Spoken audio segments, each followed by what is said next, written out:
Welcome to Braves Country Radio. We are excited to bring you a brand new season, your home for the classic call of radio baseball.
Lineup for Braves Country by D.M. McGee.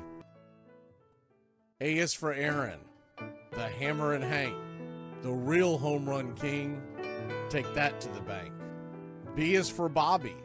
Cox never cowered. He'd give Blue quite an earful on his way to the showers. C is for Chipper. Don't call him Larry. He would show up in Shea, the Mets he would bury. D is for David. Justice he'd bring. A Game 6 solo brought Atlanta their ring. E is for Eddie Matthews. 512 bombs away. Lit skies from Boston to Milwaukee to the A.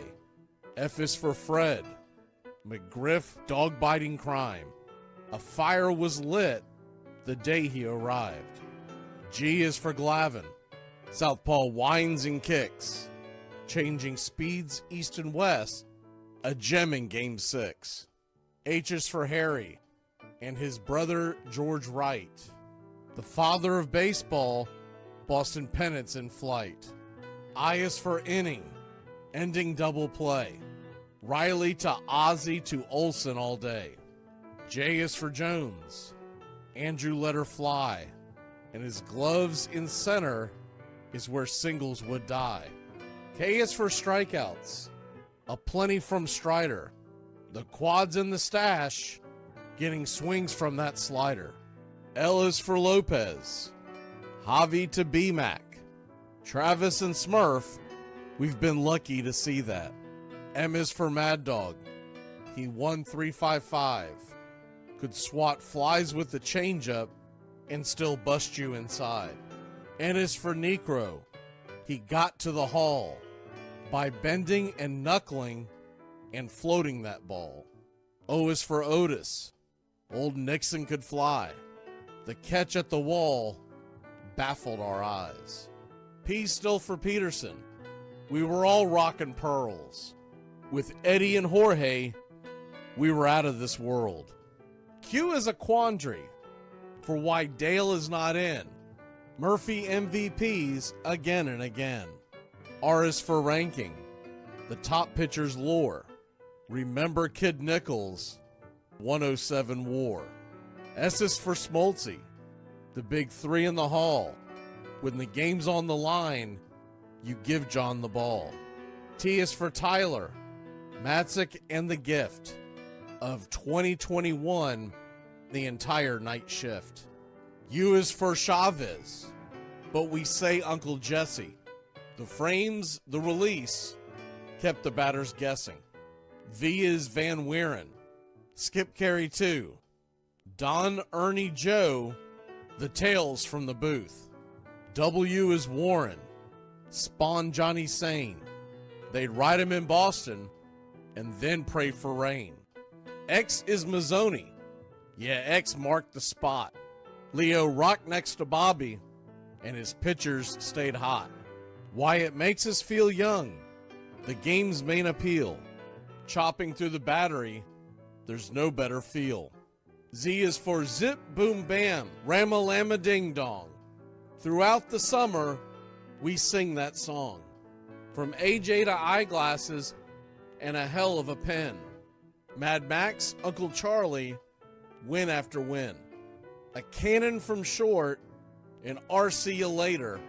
Acuna Matata, there is no one greater. Though you can't fit them all when you just A to Z. Think of your favorites in the rafters we see. I started with 3, then 10, 25, 47, 31, and of course 29. Let's not forget 21, 41, 35, the great 44, or 755, and old number 6, who led his great teams. The pennants were flying. It felt like a dream. From Boston to Milwaukee, to Atlanta's TBS, a family, a tradition, Braves Country's the best. Lineup for Braves Country by D.M. McGee.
At this time, ladies and gentlemen, we'd like to introduce today's teams as participants in this historic game.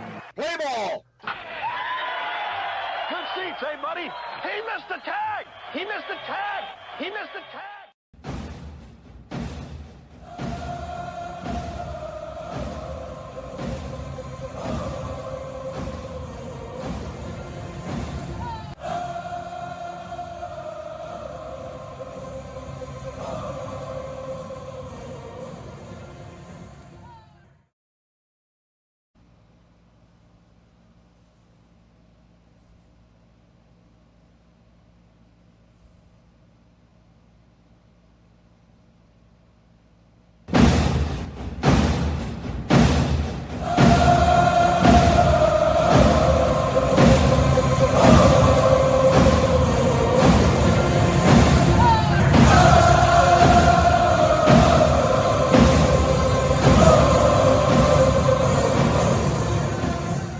On a beer?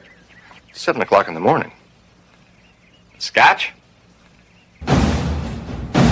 Hey, howdy, hi, and how the hell are you? Pull up an armchair, girls and boys. Pour you a cold one. It's time for Braves Country Baseball.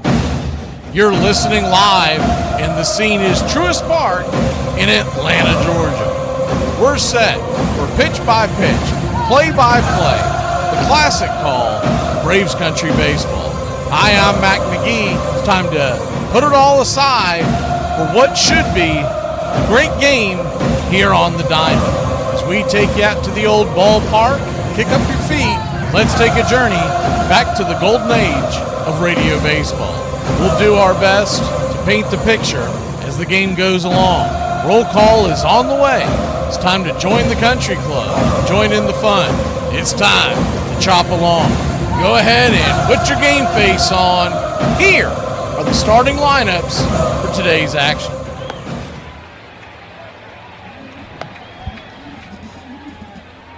Leading off for the Arizona Diamondbacks at shortstop, Geraldo Perdomo, 9 home runs, 42 RBI, 17 stolen bases, batting .249. Corbin Carroll batting second, playing right, 18 home runs, a .248 average. Moreno's the designated hitter with 8 home runs and a .309 clip. Ketel Marte back in the lineup after the injury the other night. He's playing second base and cleanup, 21 home runs, 67 RBI, 4 stolen bases, batting .251. Kepler is in left field and batting fifth. He has 2 home runs,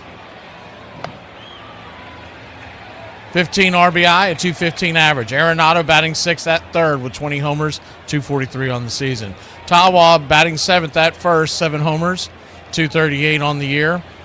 James McCann is behind the plate today with 4 home runs and a .292 average. Barosa's batting .202 on the year. He's batting ninth and in center field for the Snakes. 2 home runs, 12 RBI. On the mound for the Arizona Diamondbacks, it's our old friend Mike Soroka. My Soroka is 8-3 with a .292 ERA and a 1.10 whip. 86 innings, 83 strikeouts, 20 walks, 6 home runs served. A tough customer going head-to-head with Respect Your Elder. Bryce Elder, 8-7 with a .403 ERA, 1.25 whip, 131 innings, 108 strikeouts, 45 walks, 21 home runs served. Backing up Elder in the bottom of the first inning, leading off and behind the plate, it's Drake Baldwin. 20 home runs, 61 RBI, 2 stolen bases, batting .274. Ronald Acuna Jr. batting second in right field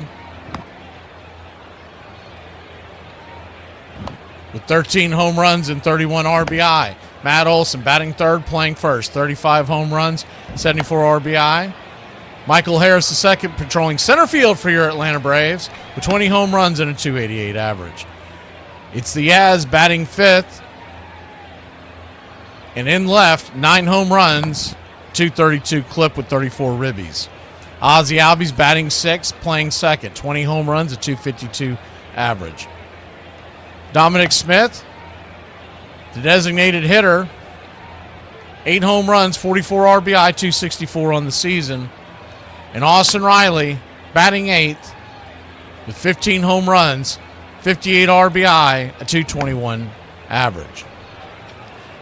Jim Jarvis coming into today, batting .218 on the year. He is at short with 1 home run and 11 RBI. Calling balls and strikes behind the plate tonight, it's Edwin Jimenez.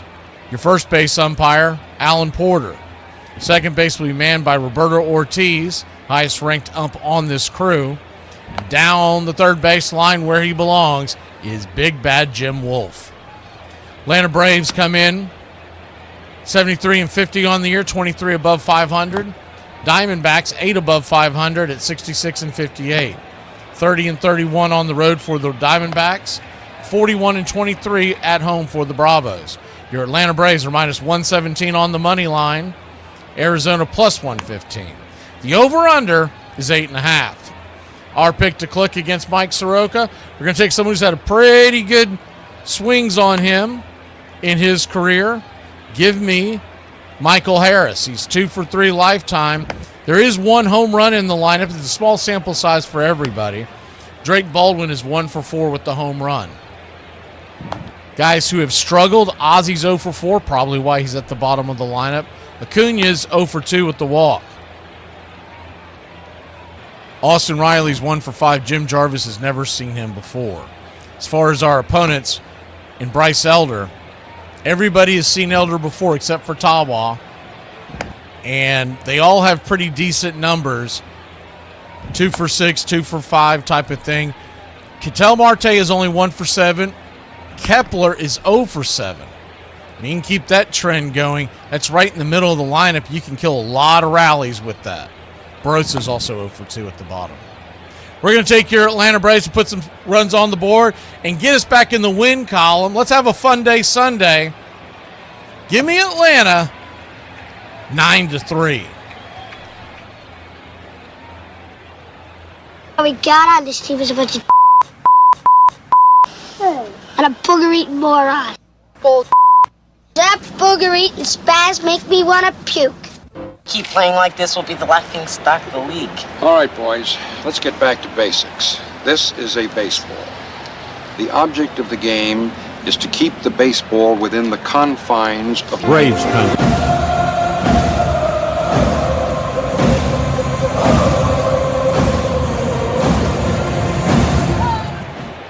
Well, it's about that time. Grab you a cold one. Find you an armchair.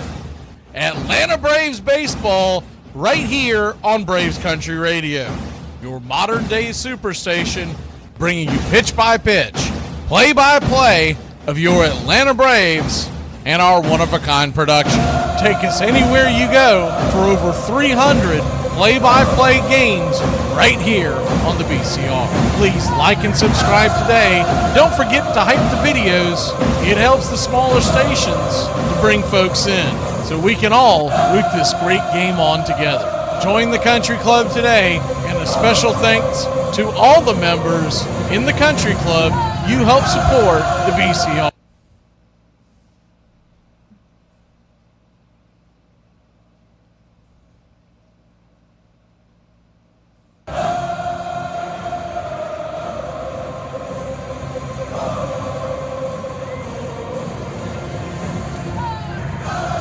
Welcome in, Braves country.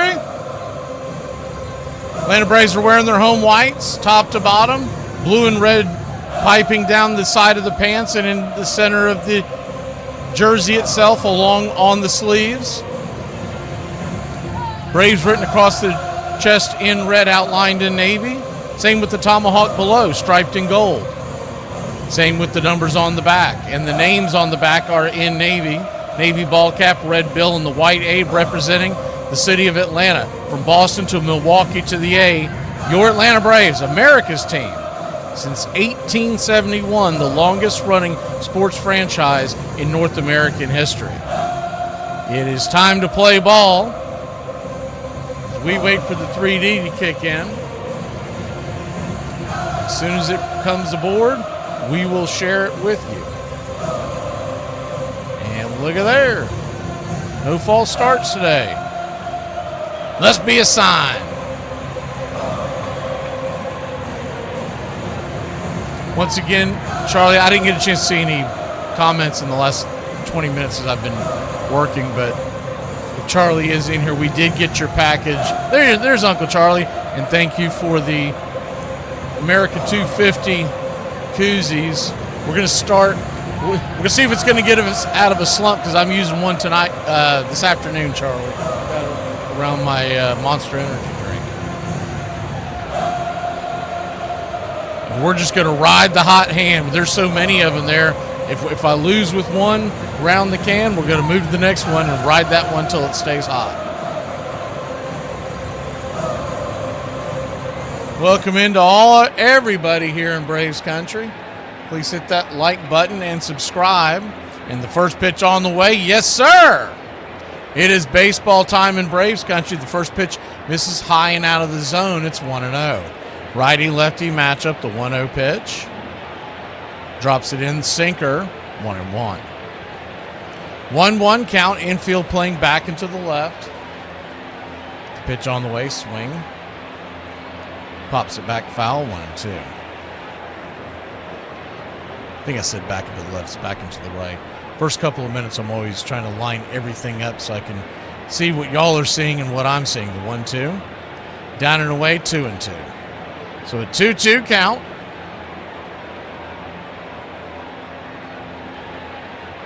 Brings it. Swing lifted. High into center field. Underneath it is Michael Harris II. And the Hawk retires the first batter, one away. He has had a problem with those fly balls.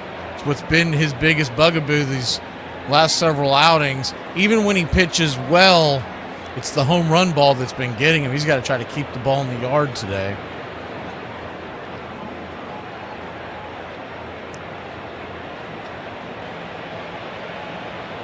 First pitch on the way is a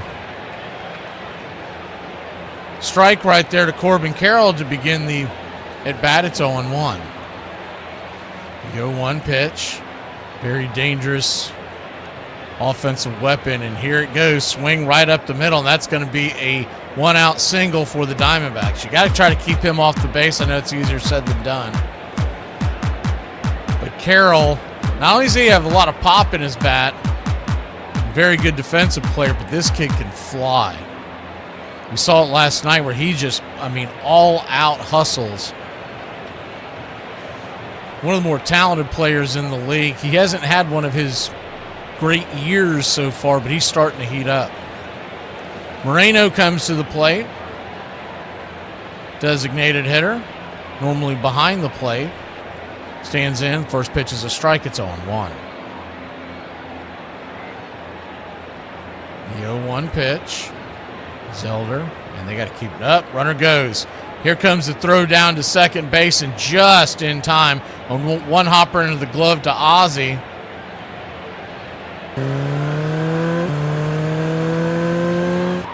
Took kind of a leaning lead and took off at the right moment, and already a man in scoring position.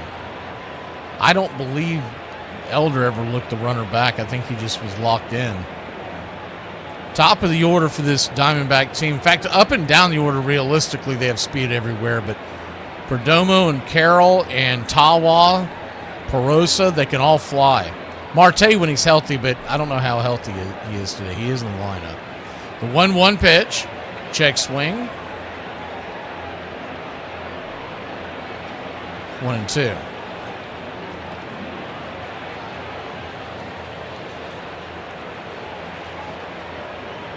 Braves nothing, Diamondbacks nothing. The 1-2 in the dirt. Good block by the Drake. 2-2. So a 2-2 count.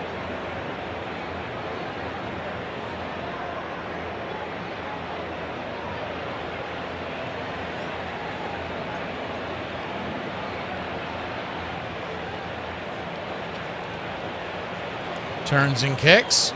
Swing, chops the changeup down the line. We'll do it again.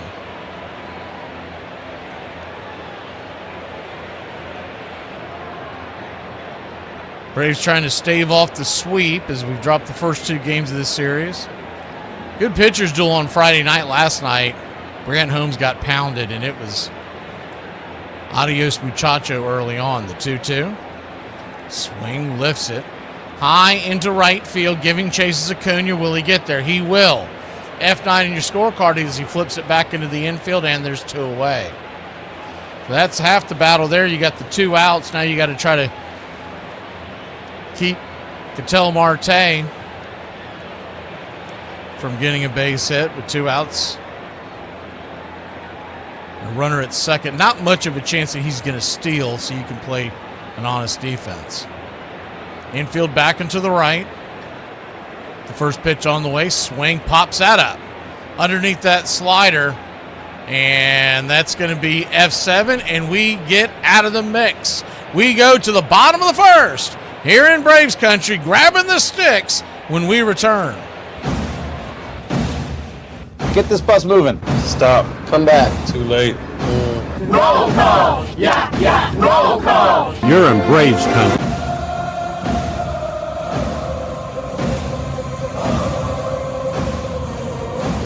Good to see you, Journey. Monkey DC.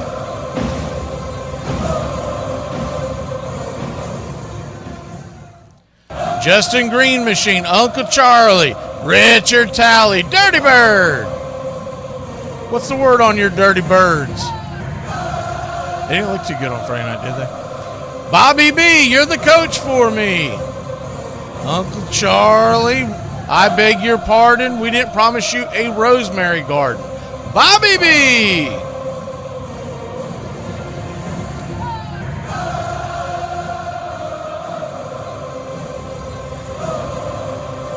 CC.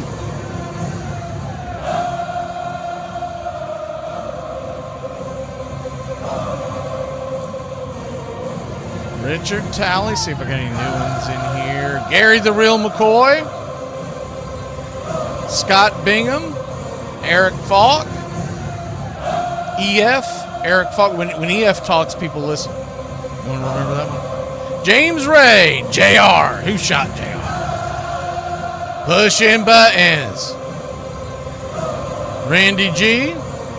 Bills fan. Mahomes. Holmes, get your brother together, man. Grant's not doing so well. Rich 22.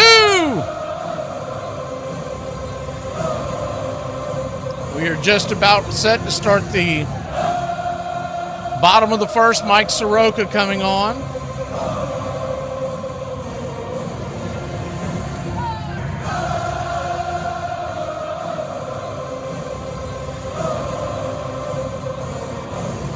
Away we go. First pitch on the way. It's a 4-seam fastball to Drake Baldwin. It's 0-1. The 0-1. Swing, rips it deep down the right field line. Stay fair. Stay fair. It is just foul. Taking another look at it down the right, the camera that they have on the third base side, it just missed the foul pole. Man, was that close. Remember, I told you he's the only one who's hit a home run off Soroka. He had it lined up just a little in front of it. The 0-2 pitch.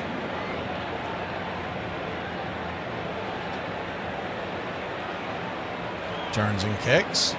Fouls it back. We'll do it again.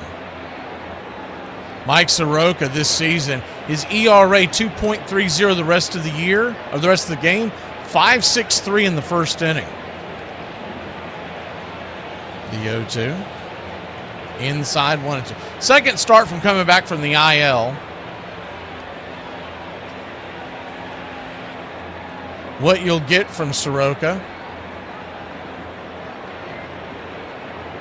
is a 6-pitch mix. The 1-2 pitch smokes the slurve down the right field line.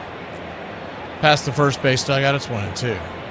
He has a curveball at 33 and the four-seamer at 32% of the time. So 65% of the time, one of those two pitches. 1-2 pitch, swing. Dribbled on the ground over to second as Drake might have reached for one a little off the plate. 4-3 on the putout, and there's one away. Rest of the way, he goes changeup 12, cutter 12, sinker 10. He technically has a sweeper that he throws 1% of the time, but that's really just every now and then. He's really a 5-pitch mix, and he is a kitchen sinker. He'll throw everything but the kitchen sink at you. Much different than when he was first coming up with the Braves before the ACL injuries. Righty-righty matchup. Ronald Acuna Jr. Slurve misses down and away. It's 1-0. Left to right across the outfield for the Arizona Diamondbacks. It's Kepler, Barossa, and Carroll. Round the horn, third to first, Arenado, Perdomo, Marte, and Tawal. The 1-0 pitch. Swing! Rips it by him. Four-seam fastball, 1-1. McCann is behind the plate, and Soroka's on the bump. 1-1 pitch. Swing. Fouls that one back. It's 1-2.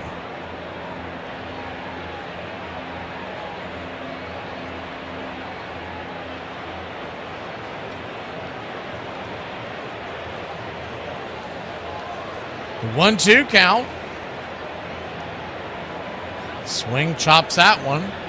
Four-seam fastball. That fastball's coming in at around 93 miles an hour.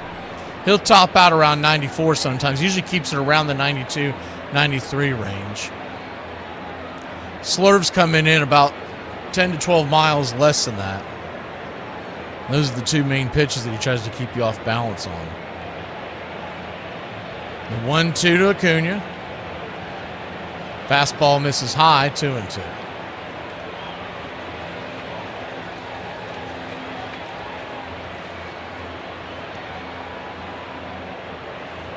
The 2-2. Brings it. Swing and a miss. Strike three. Got him with the slurve on the outer edge, and there's two away.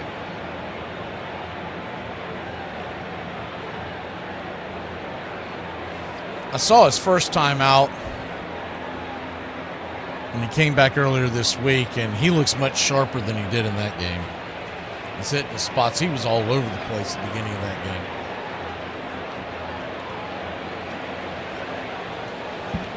Righty-lefty four-seam fastball. Matt Olson, the batter. Swing and a miss. It's 0-1.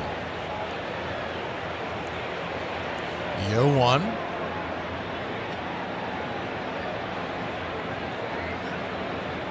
Brings it. Upstairs inside, 1-1.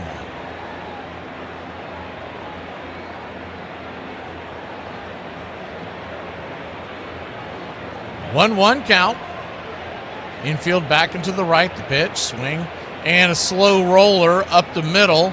Easily played by Marte with Olson running down the line. He'll get him 4-3.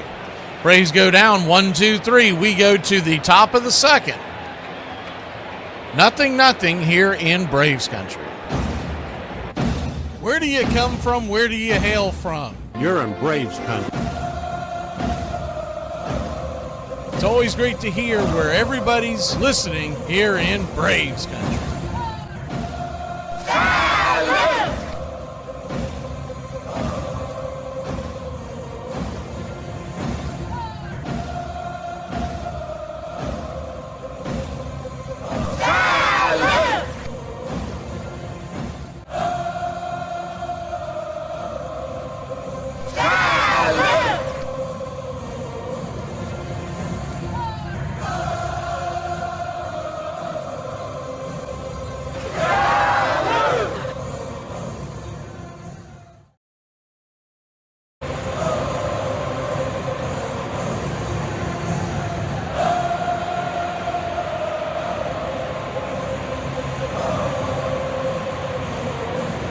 Tacoma.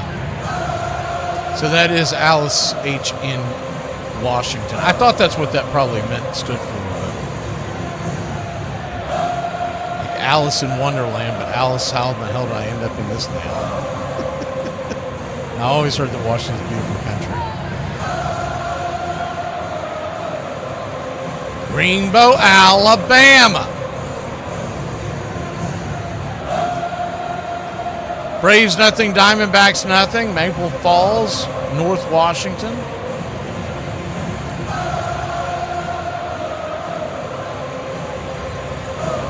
Lake City Flash. Big truck keep on rolling.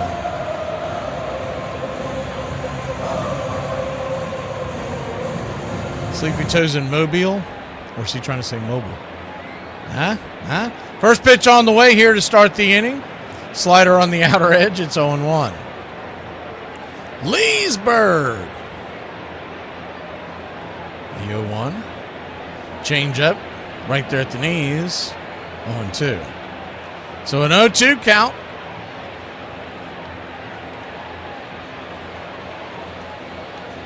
Upstairs, caught looking, strike 3. Man, that was a good morning, good afternoon, good night, sucker. One away. How about we split the difference, Alice? We'll call you Alice in Washingland.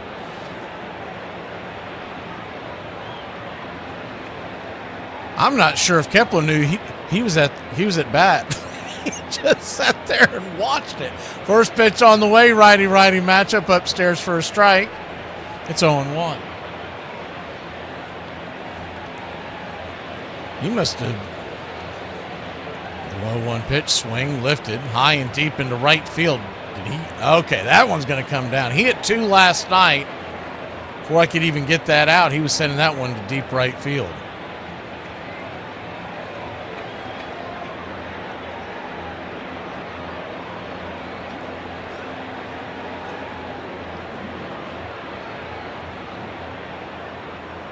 So 2 up, 2 down, and Tim Tawa coming to the plate.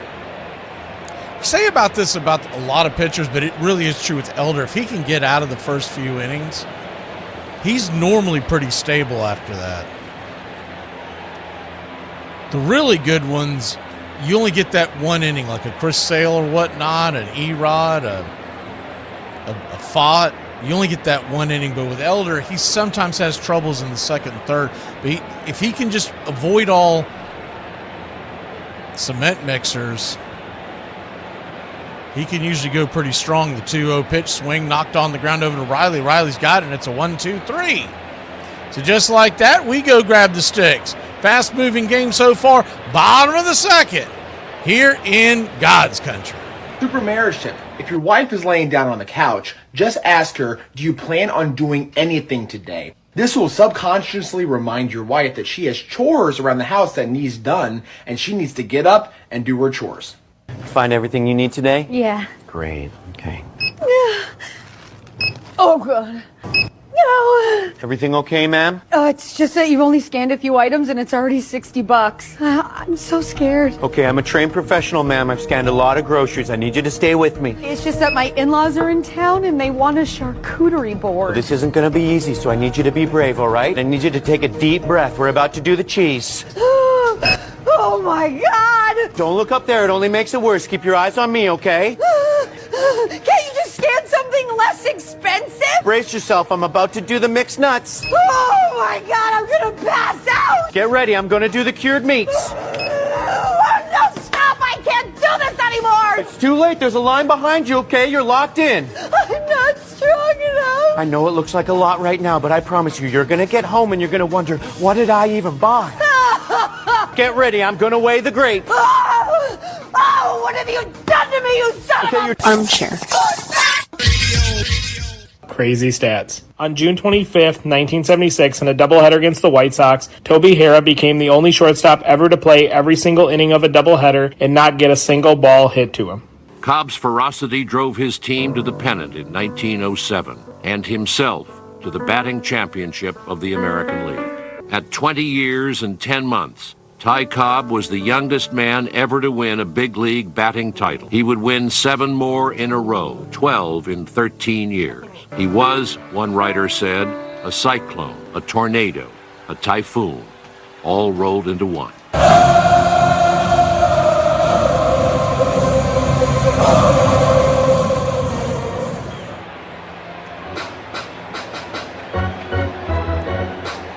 Let's go.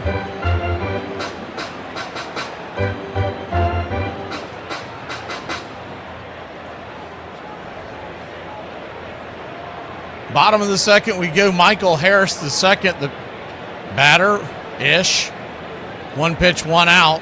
That's becoming a habit with this team. 1 away. You haven't seen a guy much in your career. I'll never understand the idea of swinging at the first pitch, especially that was his bender. Get a couple looks at him.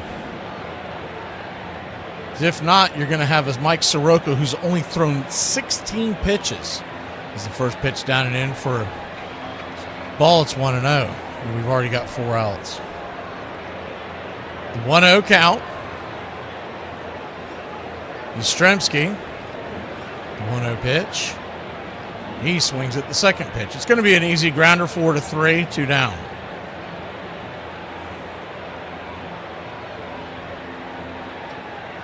They're in that part of the season where a lot of teams start playing with their food.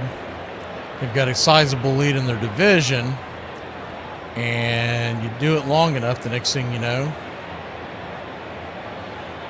you're going to be in a tight divisional race. Righty-lefty matchup, first pitch right there for a strike. It's 0-1. Ozzie Albies the batter. We come in once again today as our magic number is 32. It has not moved this weekend. The 0-1 high and out of the zone. 1-1. So a 1-1 count. 7.5 in front of Philly, 8 in the loss column. The 1-1 pitch swing. That one's golfed high. Not very deep. Very playable. And just like that, Soroka goes through about a 6-pitch inning to get 3 outs. Great job, Tim Hire. Glad we hired you. We'll be back in a flash. What's for dinner?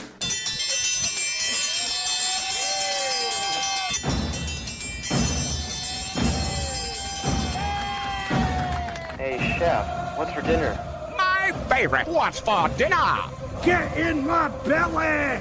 Blob, the Blob, Blob Barker, Blob of the Hut, and Rub-a-Dub Chub. What do you want for dinner? I don't care. 1 large jambalaya, please. Jambalaya? Biggie can't fit through doorway. Oh, this is fantastic.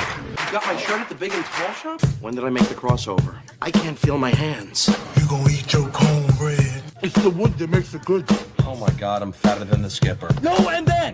And then? No and then! And then? No and then! And then? No and then! And then? I refuse to play your Chinese food mind games. You sure you know what you're doing? Yeah, Chinese food seems kind of complicated. Well, maybe for a less experienced chef. That ketchup? It's just a base. You don't understand cooking. Hey, you know what? I just figured out what I want for dinner. A nice hot bowl of shredded stew. Gazpacho, por favor. Por favor. I'm part Spanish. Adios, muchacho. Maybe you're getting cheese ball syndrome. I love broccoli. It's good for you. Then maybe you'd like to have a piece. Vile weed! Hurry up and munch those fries. We've got to get back to work soon. 1 large crab bisque to go. You want bread? You're pushing your luck, little man. You know what? I'm sorry. I've had shredded stew before, and it sure as diddly didn't taste like that. I'll tell you what, a refill on this delicious exotic tea. That's duck sauce. That is good. We're trying to lose weight. Fatty McButterpants. Lay off there, I'm starving. I'm going to order us some pizza. A little neighborhood joint called Domino's. Domino's? Everybody enjoying the food so far? Oh my God, yes. We're gonna come tomorrow night and every other night for the rest of our lives. Oh, and don't cheap out on the tip. We all know you're loaded now. What's for dinner?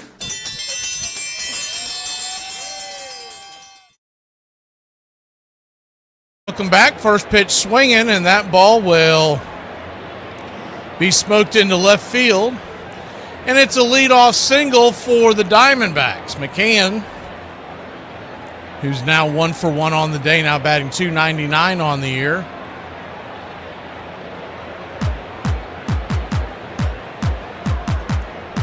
And they've been pelting our pitch around so much. I need to get a snake hiss. That's one of our sound bites. Normally don't play any kind of team-oriented.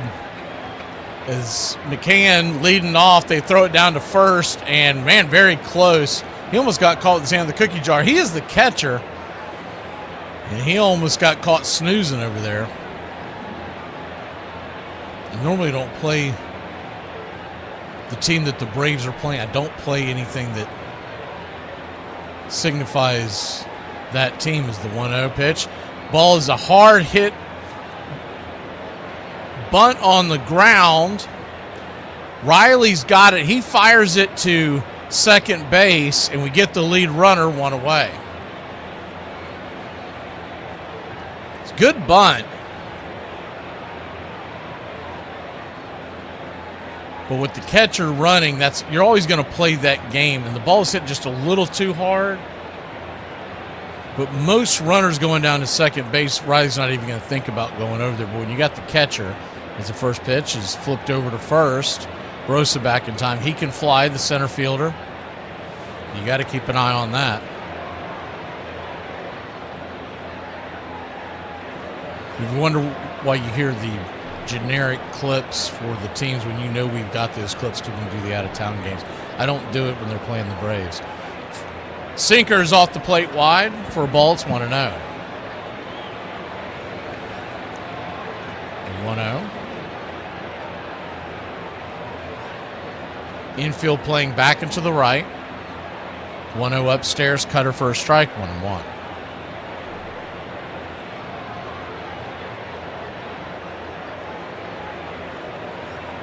One count.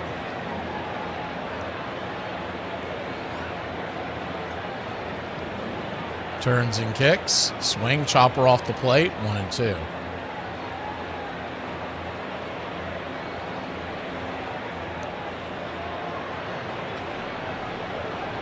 Yeah, Anheuser-Busch really hurt their stock with that move, didn't they? The 1-2 count.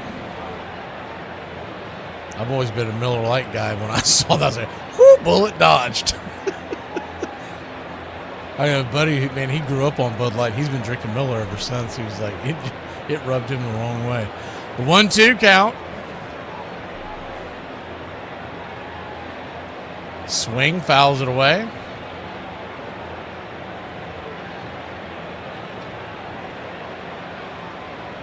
Crypto wants to hear some chop. 1-2 count. Kicks and fire. Swing and a miss. Strike 3. Cutter underneath the hands, 2 down. It's a good idea there. Crypto, you brought us some good luck.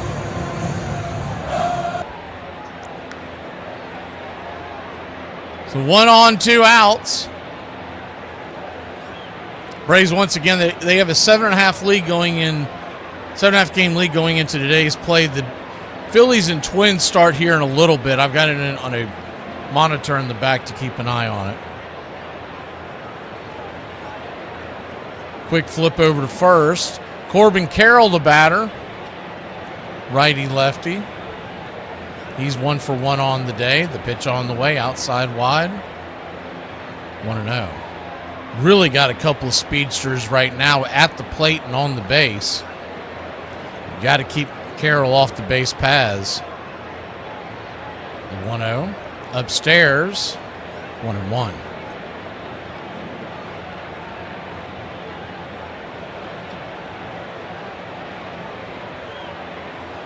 One count. Swing. Rifles the 4-seam fastball, backing out of play. 1-2.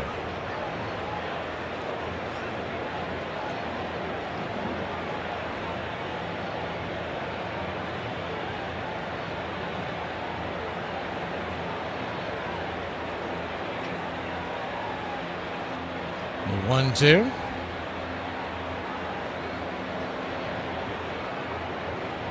Turns and kicks. 4-seamer outside wide, 2-2.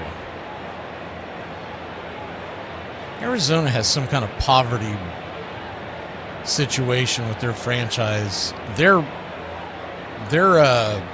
cameras keep blipping in and out all weekend. The 2-2. Swing, fouls it back. I don't know if it's getting cooked in the Arizona sun. Come out the hip and go down to Walmart and get you some new cable, son. We ain't got time for this blipping in and out. The 2-2. So if I have a seizure and stroke out in the middle of the game, you'll know exactly why. The 2-2. Swing, punches it back, foul. We'll do it again.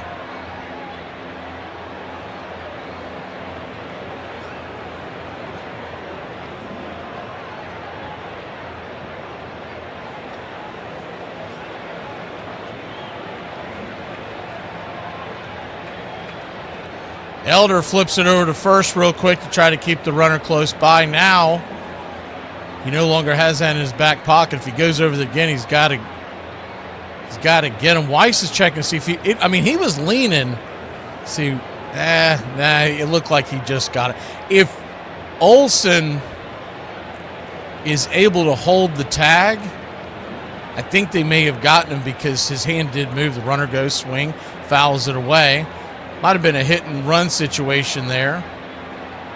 2 strikes, he had to swing the bat, but that was not an aggressive swing. That was more of a defensive one.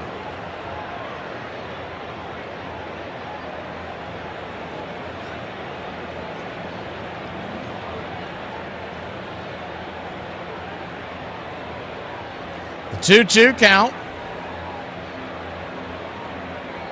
Yeah, their screen's gone totally blank altogether. The 2-2. Runner goes, punches that foul.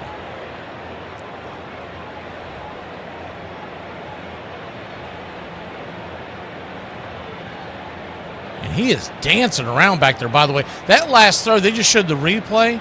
He is a third of the way down the line when Elder releases the 2-2 down and in. 3-2.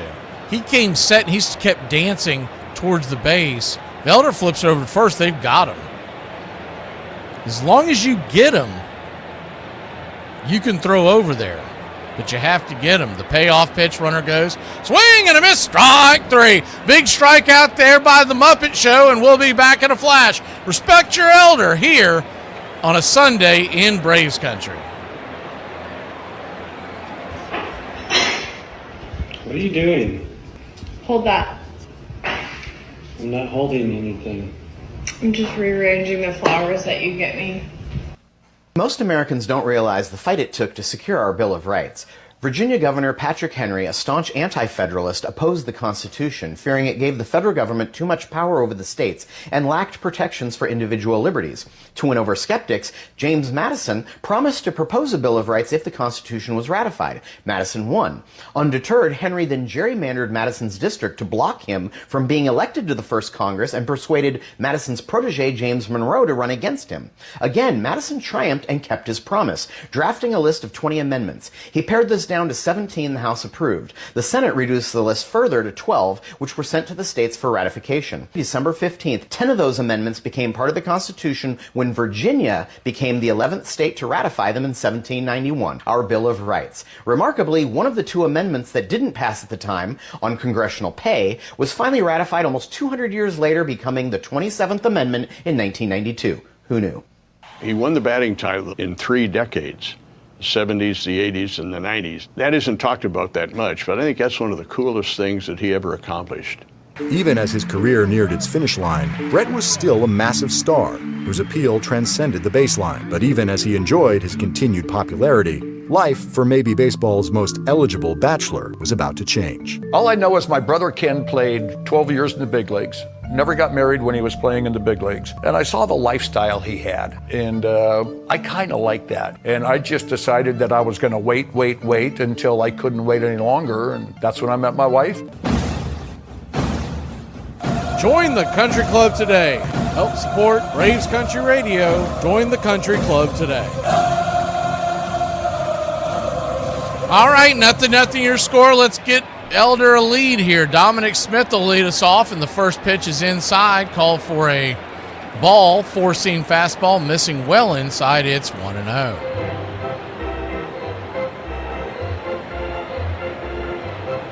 1-0. Swing. Lifted out to right field. That's down for a base hit. And the Braves got something cooking here on the bottom of the third here on a Sunday afternoon. The Dominator getting aboard.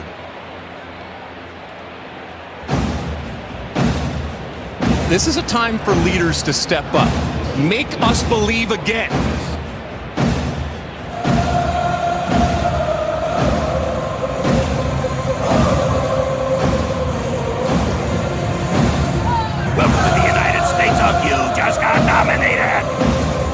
Austin Riley to the plate. First pitch on the way, outside wide for a ball. It's 1-0. I don't know if y'all saw it or not yesterday, but Eli White made a hell of a catch at the wall, and I saw some Red Sox fans going at it back and forth because I guess a lot of them didn't like the move when they traded for him. I was like, we'll take him back yesterday. Bring him back if you don't want him to. 1-0. Swing and a miss. 1-1. 1-1 count. You know what's really going to make Braves fans mad if you think about it big picture? Eli White, the 1-1 pitch swing, fouls it back. 1-2. Eli White, when he came up, he was a middle infielder. And he transitioned to the outfield. So he has many of innings logged as a second baseman and shortstop, which means the same position that Hassan Kim represents. The 1-2 fouls it back. We'll do it again.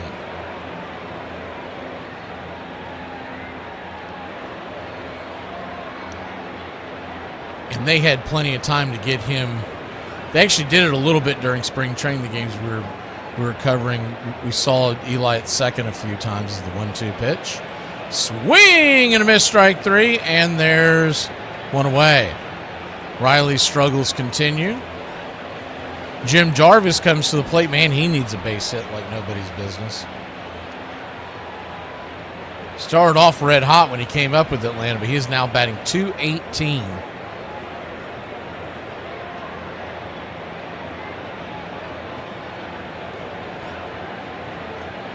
Righty-lefty matchup. First pitch on the way. Swing, whistles it foul. It's 0-1.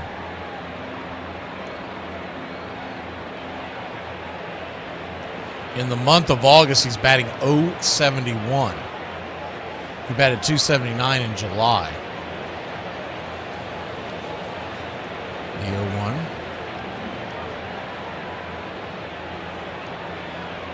Swing, lifts it out to center field. That's down for a base hit. All right, JJ, get yourself aboard. You know, JJ, I tell you, man, you got too much class. What can I say? This is it. 100% pure butter. I think you better slow down. Just slow down now. I can't. My motor is running. I can't stop. Happy, bright, pure dynamite. So runners at first and second. One out. Here comes the Drake.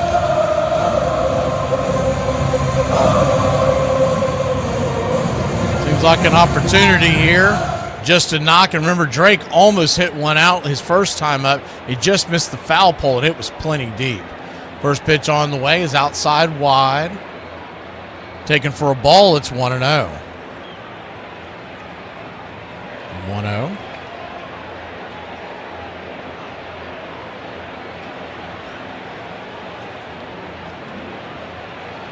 Takes and fires. Right there on the outer edge, 1-1. That was the first base hit for Jim Jarvis since August 8th. And just his third base hit all month. He had one on the first, one on the 8th, and one on the 16th. So what we know is make sure he starts on the 24th. The 1-1 pitch, down and in, 2-1. No, that's our day off. That's our 1 day off left. see if we can get a game scheduled that day. Flip-flop one.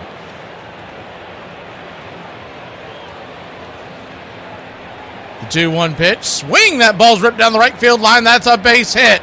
The runner will come around to score as the throw comes into the infield. And we've got runners on the corners. One out. And the Atlanta Braves are back on the board, baby. Let's go, Braves country. You don't like the Drake? I love the Drake. How could you not like the Drake? Who's the Drake? The Drake is good. The Drake is good.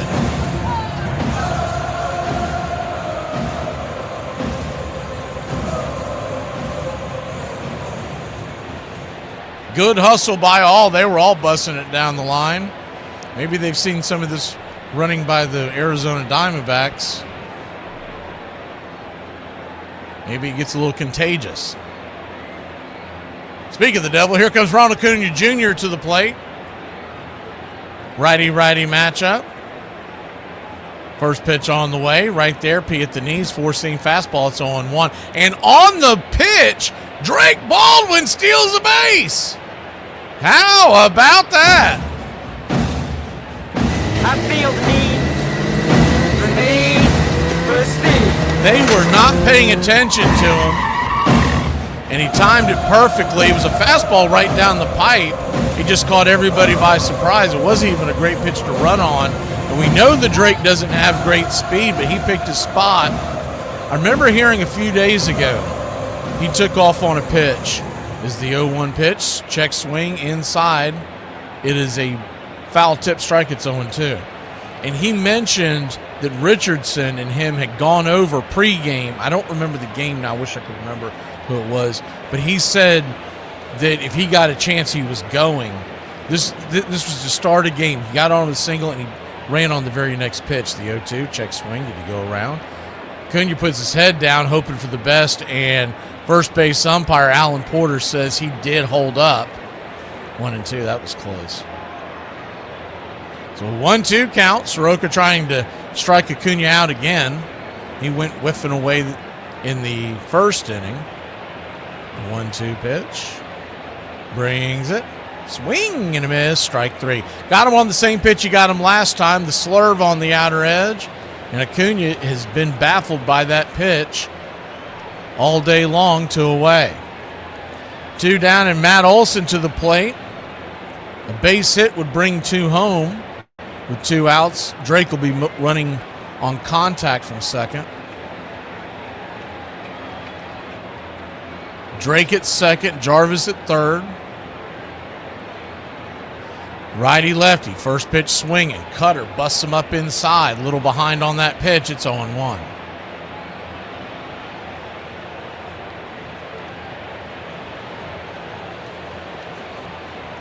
The 0-1.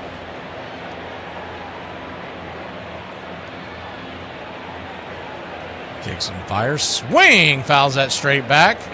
0-2. Same pitch, same spot. This time, Olson sped the bat up a little bit. See if third time's the charm here. Michael Harris, the second, is standing on deck. Yaz is in the hole, but there are 2 outs. There's 2 on, second and third. Braves lead at 1-0. Bottom of the third inning. The 0-2. Swing! Golfs it back foul.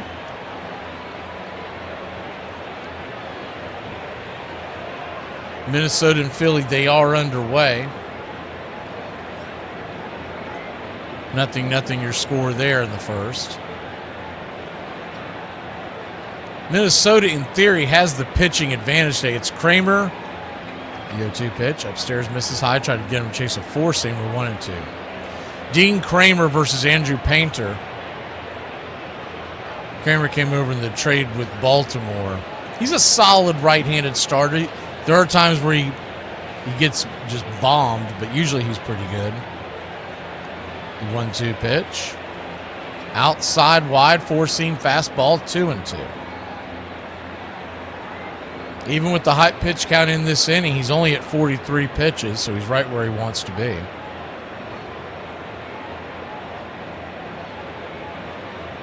The 2-2. Soroka kicks and fires. Swing and a miss. Got him with the cutter again. Started him off that way. Finished him off with the cutter inside. 4th strikeout of the day, but not before your Atlanta Braves put one on the board. We got ourselves the lead. We go to the 4th here in Braves country.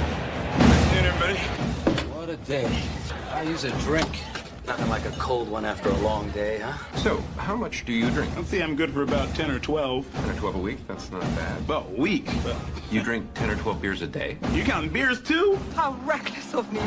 I made you all wet. Yes, but my martini's still dry. She turned out to be a part-time model and a full-time pickpocket. Oh, yeah. I've been known to drink a beer or two. But then again, I've been known to do a lot of things. You drinking anymore? Oh, me? No, I quit drinking, dude. You never gonna drink again? Nope. You wanna stop at the bar by the Chinese restaurant? Just get a quick shot, me and you, and then we'll go? Yeah, the bar they got in the back. Oh, the Chinese bar? Okay. What's shaking? All 4 cheeks and a couple of chins. I thought you said they didn't have alcohol. Run back to your mix master. cook up a few more of these. Cigarette? No, I never touch them. Yeah. I suck them down like Coca-Cola. I expose people to magic. I expose them to something they're never otherwise going to see in their boring, normal lives. And I gave that to them. I may forget about them tomorrow, but they'll live with that memory for the rest of their lives. And that's a gift, man. One of the women said that she was afraid she might OD. I thought that was a lemon drop. I didn't think it was tequila. What's that got to do with me? You and me are going to have a small talk later on. I'll be busy thinking of things to say. Doesn't your wife ever complain that you never spend any time with her? Would you? Could you keep it down to a low roar? Some of us have to work. Put that money down, pal. Yeah, I'll be ready. There goes the 2 weeks at camp I promised the kids this summer. My birthday, give me a beer, stick a candle in it, and I'll blow out my liver. Here's to feeling good all the time. Perfect. Cheers. Cheers. This crowd's back into it now.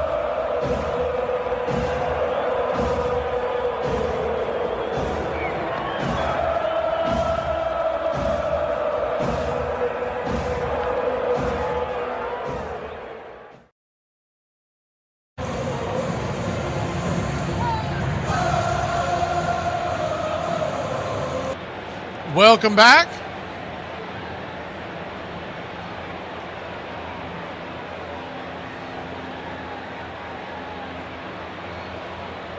Righty-righty matchup. First pitch upstairs. Misses for a ball to start the inning. Braves lead it 1-0. Top of the fourth. The 1-0. Ball 2-0. Just saw that, CC. Rest in peace, Tommy John. Yes, that Tommy John, for those of you who are not familiar, and he's the one that they named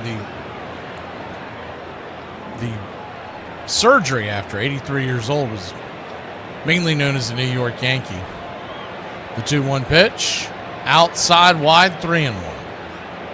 He was the first one to have that surgery and successfully come back, taking a ligament from your leg and putting it in your elbow.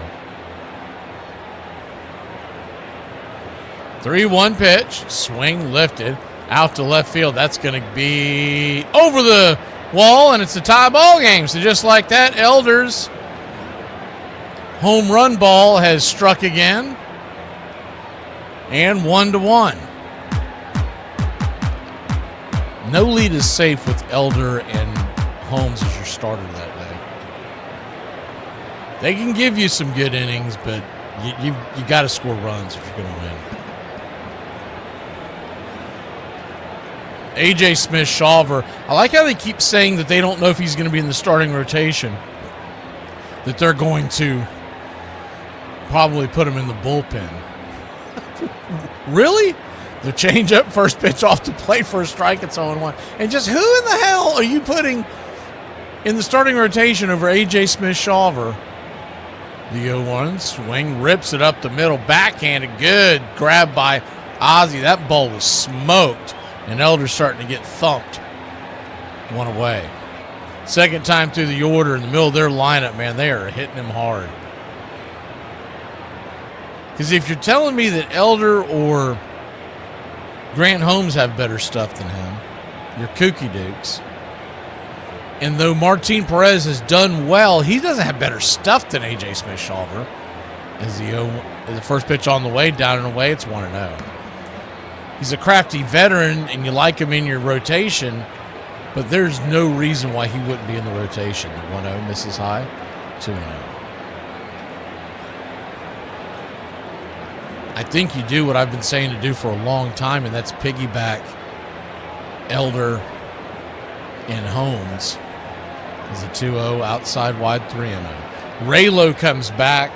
You can piggyback. You would keep one for a just-in-case situation as the 3-0 right there. 3-1. I think the one you would use is Grant Holmes. He's got good stuff, but the second time through the lineup, teams tend to line him up as the 3-1 pitch, swing, fouls it back. Just out of play over the third base dugout, and it's a full count. But Grant Holmes, people forget he was elite in the back of that bullpen in 24, and then they had to use him in a jam on the last day of the season to make the postseason. He already started a few times, but they had to use him because Chris Sale was made of paper mache that year. Is the 3-2 pitch swing up the middle, grounded to Jarvis, and it's going to be a 6-3, 2 down. And then when we came back in 25, they built him into the rotation. And I never thought that was a good idea. I've been saying that for 3 years now. The guy is elite in the bullpen. And he can give you a good start, but a start in a bullpen game. Get him out after the first. You can start him through the second half of the lineup, but you better have somebody ready. Sinker up top for a strike. It's 0-1. Obviously, Chris Sale's in your rotation. Obviously, what Molly's done so far, he stays in the rotation. The 0-1 pitch, swing, hammered on the ground, diving stop by Austin Riley. 1, 2, 3, dribble into the mitt of Olsen, and a good play over there by Riley. He had to throw from his knees across the diamond. His counterpart down on a 5-3. We'll go to the bottom of the fourth. All tied up here in Braves country. I do in fact around and find out. I have in fact learned every lesson the hard way. Movie theaters are failing because literally no one goes and sees movies anymore. And I think there's a few reasons for this. I think number one, no one makes good movies anymore. Number two, it's so damn expensive. And number three, you can just watch the movie on Amazon or Hulu or Netflix in like a week. But I think I have the greatest solution ever for movie theaters. Bro, these movie theaters need to start showing live sports games. Could you imagine if a movie theater played March Madness basketball games? Number one, the screens are massive, so you can play like 4 different college basketball games all at the same time on the same screen. Number two, they already have everything a sports fan will want. They have beer and they have food. And could you imagine if they made like all-day passes for March Madness? Like $20 to get in, it's $10 beer pitchers, and then you can like rotate through the different movie theaters and watch all of the different games. Like, it would be so sick, and they would make so much money from doing that. David Ortiz was actually sued by Jay-Z in 2010. Ortiz had opened up a nightclub in the Dominican Republic called 4040, which Jay-Z thought was too similar to his nightclubs, named the 4040 Club. Ortiz and Jay-Z reached an agreement, and the trademark infringement lawsuit was settled out of court. I think baseball is a great support to people who have emotional voids, gaps, emotional difficulties. That is to say, all of us. Those parts of us that don't function well, those parts of us that are sad or depressed, not every day. They can really use baseball. It isn't just the child in a wheelchair or the shut-in senior citizen listening to the radio that needs the game. There's part of us, part of everybody who's a baseball fan, that needs the game at that level. Your home for the classic call of Braves country baseball.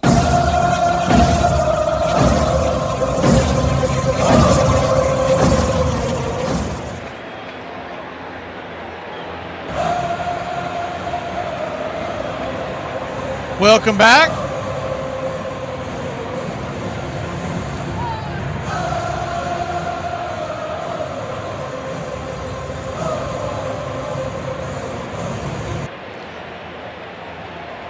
Vargas is at third base now for Arenado. He must have hurt something going down the line as the first pitch swing, fouls it down the line, foul. So in 1, Arenado was the last out of the 4th inning. For the Diamondbacks, he was going up the line. He must have pulled something, or they're just being precautionary. The 0-1 pitch inside. They go around, they check down the line. I don't think he did. He did not. One of them. He had kind of a funny, maybe he twisted his ankle. Right ankle, it almost looks like, that when he went to turn, he kind of wobbled it. 1-1 pitch, swing, lifted out to right field. That's down for a base hit. And get this. Michael Harris II rips it out to right, and it's a leadoff single for your Atlanta Braves. Good piece of hitting there by Money Mike. What they know about that? God bless you, Mike. Keep your game tight. Never know. You know what I'm saying? I got a little razzle-dazzle. Yaz coming to the plate. Infield back and to the right. Vargas is in, guarding against the bunt. As they flip it over there, Harris back in time. Yaz grounded out his first time up. Seems like a pitcher that he would be able to hit well off of, the Yaz versus Soroka. With that, if he gets that flat slider, good night. First pitch is high and inside, four-seam fastball. It's 1-0. That was one of the main reasons why the Braves got rid of him. If you remember at the end, when he would try to throw his slider, that thing was so flat. I mean, you could make a sandwich on it. And he's moved around, and now he's out in Arizona. He's really changed his repertoire. He's got good movement again. The 1-0 right there, first strike. 1-1. Sleepy was asking what the phobia is for being scared of surgery. I think it's called scaredy cat. I'm not 100% sure how to spell it. I think it's called scaredy cat. Righty-lefty matchup. Infield back and to the right. The 1-1 swing. Fouls it down the line. 1-2. I think just about everybody has that. Honest engine. I don't know anybody that goes in excited about getting surgery. All right. They're going to put me under the knife. Let's rock and roll. 1-2 count.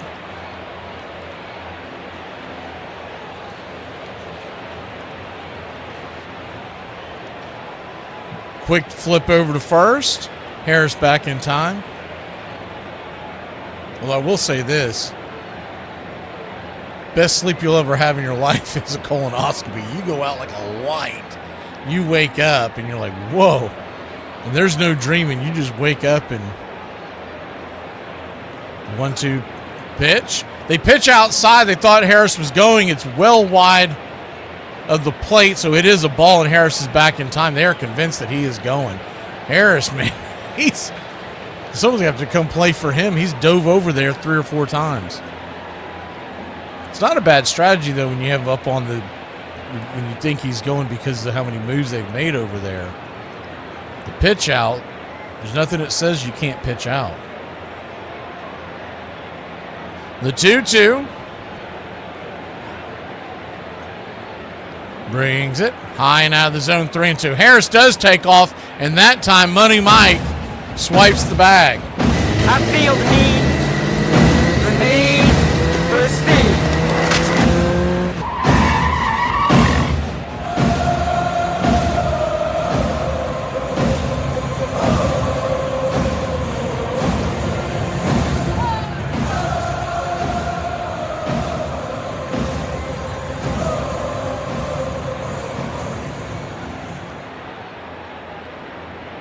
So a 3-2 count. By the way, good news in Minnesota is the payoff pitch. Swing and a miss, strike 3. Got him with the slurve up top, and there's one away. The Twins have taken a 4-0 lead over Philadelphia. Someone just hit a home run. I don't know if it was a grand slam or not, but they cranked one. We'll see Minnesota tomorrow night. We head to the Twins. They just threw at Keyshaw. We might get some fisticuffs. Maybe we'll get some suspensions on both sides. Pitch on the way to Ozzie Albies. Swung on, pops it up. Back out of play. It's 0-1.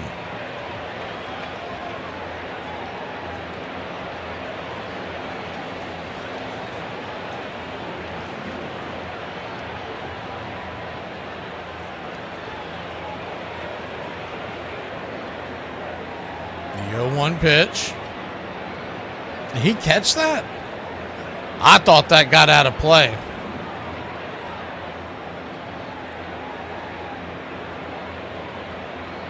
So there are 2 outs. I do apologize. I thought that was out of play. The camera I was looking at faded away from it, so I didn't know that they made the catch. Dominic Smith, the batter, first pitch right there for a strike on the outer edge. It's 0-1. I don't know if it did it on both, but the one that I was looking at viewed over there and then it swung back, so I just assumed it was out of play. The only reason why I knew it was an out because my electric scoreboard lit up. The 0-1 pitch. Kicks and fires. Swing. Lazy fly ball to right field, and that is going to end the inning. Who wants it? Underneath it is the right fielder, Carroll, and the Braves squander another opportunity. 1-1 your score. We go to the 5th. The bats are asleep. here in Braves country.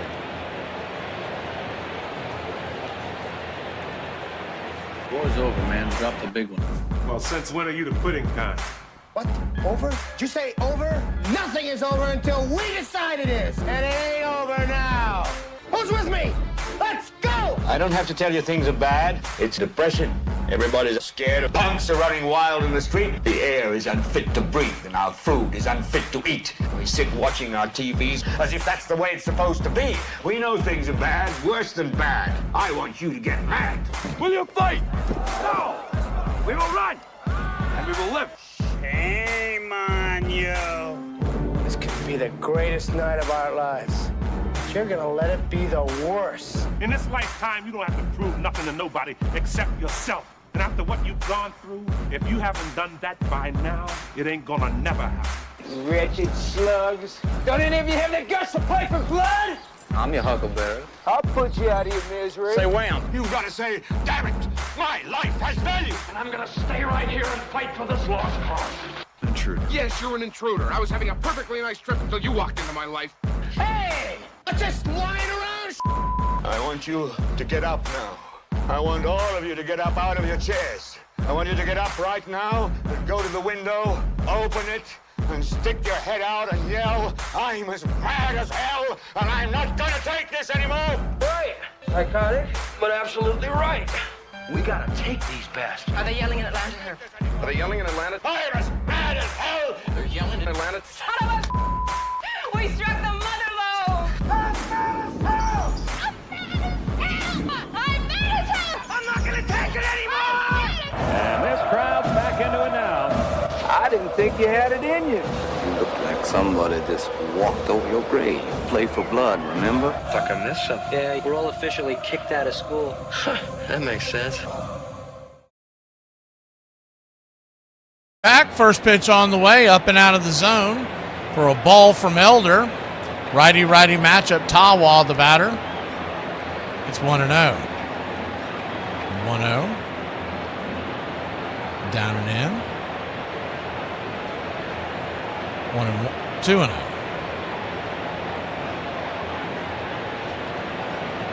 So a 2-0 count. Up, side, high and wide, cannot find the zone. Ball 3-0. 3-0 count, infield back into the left. 3-1, 3-0. Right there for a strike. 3-1. Bronx cheer. A 3-1 from Elder. Nowhere near the zone, ball 4. So he'll head on down to first. Another free pass from Elder.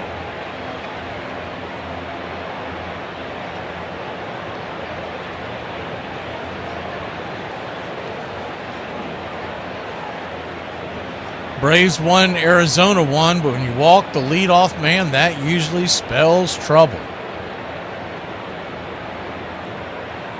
Righty-righty matchup. The infield back into the left, and bunt showed. Here comes the bunt, and they will get it down. That's going to be an infield single. Braves defense was asleep at the wheel.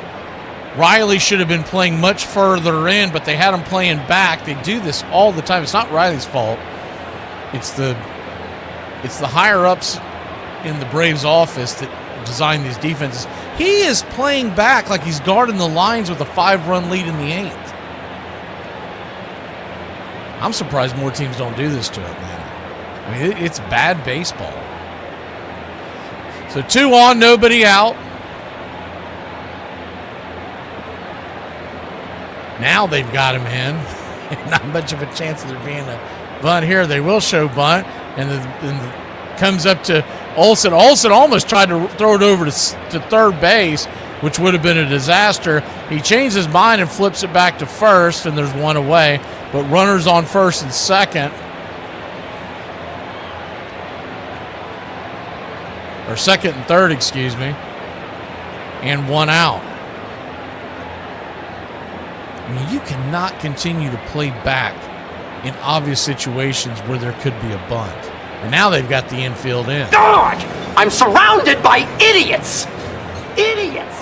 First pitch swinging, ball smoked on the ground. Here comes a throw from Ozzie. It's going to be a wide throw, Can he apply the tag? Baldwin does get the tag. Tawa's cooked, and there's 2 down. Good tag there by the Drake, as the throw was a little bit offline. It's a tough play by Ozzie. He was going away from the play. He had to hurry. They will not challenge it. So there's 2 down.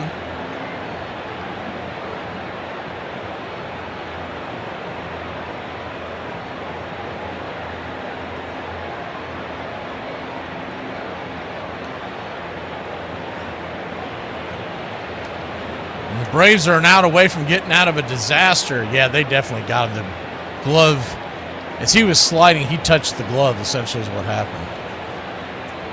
First pitch swinging. That ball's lifted out to center field. And Harris is right there, and that'll end the inning. Man, that looked like the Braves sitting there with a perfect scoring opportunity, squandering it. We'll go to the bottom of the 5th, still tied up here in Braves country.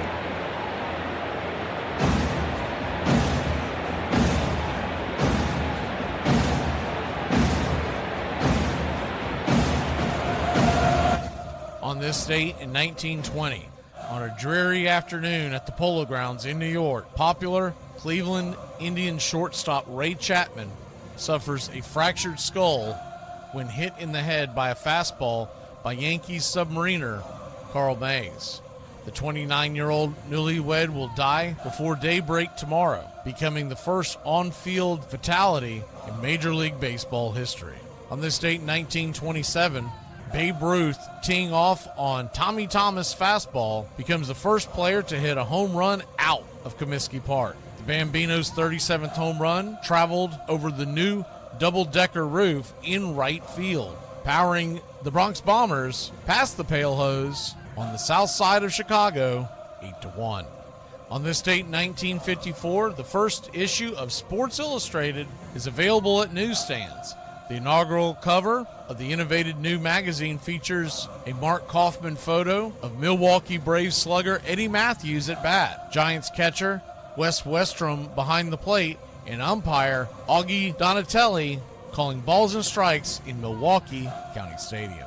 And that's your Braves Country Radio on this date in baseball history. Find us on YouTube and Facebook today.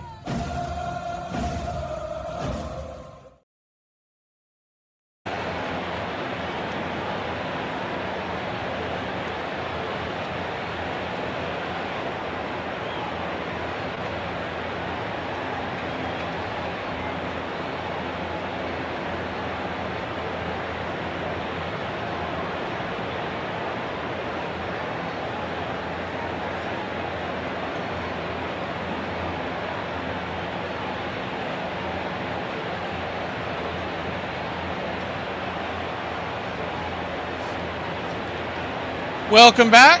Austin Riley coming to the plate. Braves 1, Arizona 1. Bottom of 5. First pitch on the way from Soroka is upstairs. Slur for a strike. It's 0-1. Riley struck out swinging his first time up. Trying to get aboard to get something going here. The 0-1 pitch. Swing whistles it into right field. That's down for a base hit. You're my boy, Blue! Blue, you're my boy!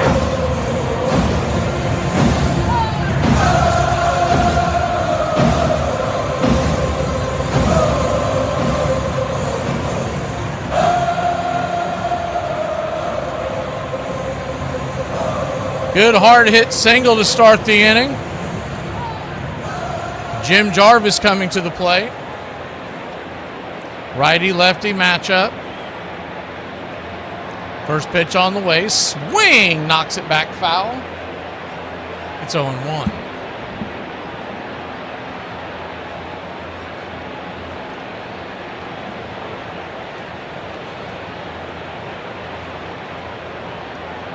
The 0-1.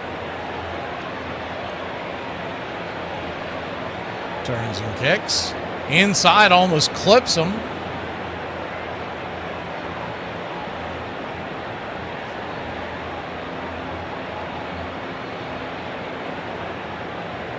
And 1-1 count. We'll take a hit by pitch right now. That put A couple of good base runners on with nobody out. The 1-1.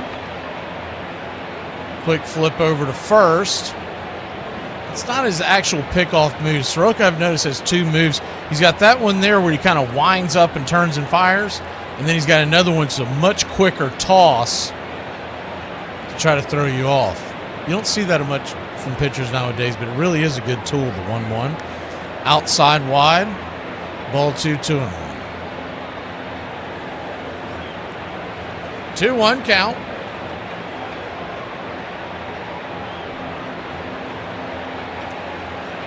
Minnesota 4-0 over Philadelphia in the second inning. The 2-1 pitch, swing, hard hit on the ground. They've only got one play as Austin Riley was moving, and that'll be a 4-3 putout. So what everybody likes to call a good out, a productive out. We'll move him over to second base into scoring position. He gets a handshake from Walt Weiss. That's what you like to see.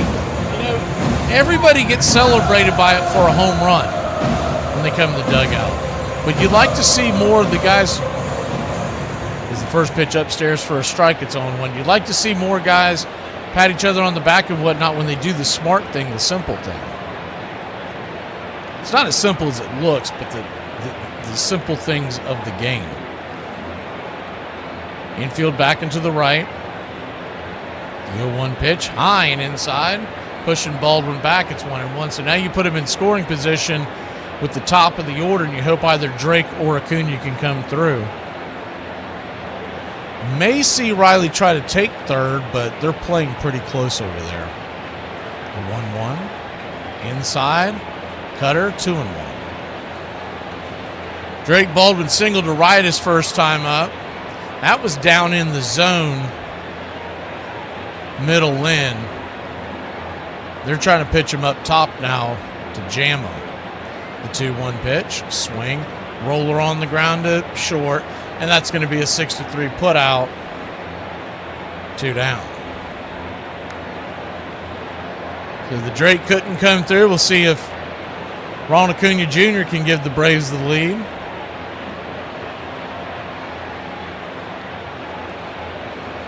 If there's no outs, you love that at bat.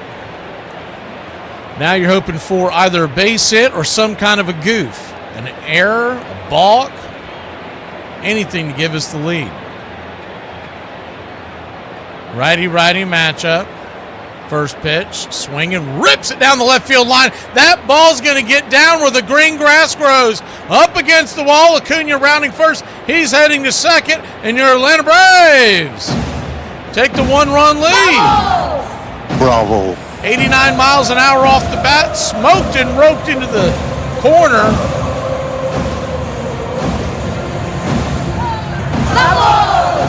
Bravo.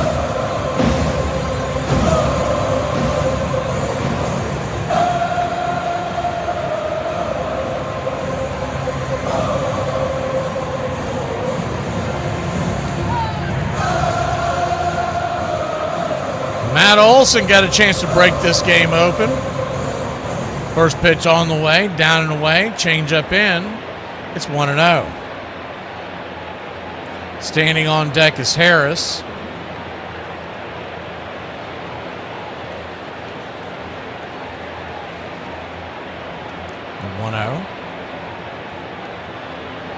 Inside. Ball 2-0. Real quick powwow on the mound.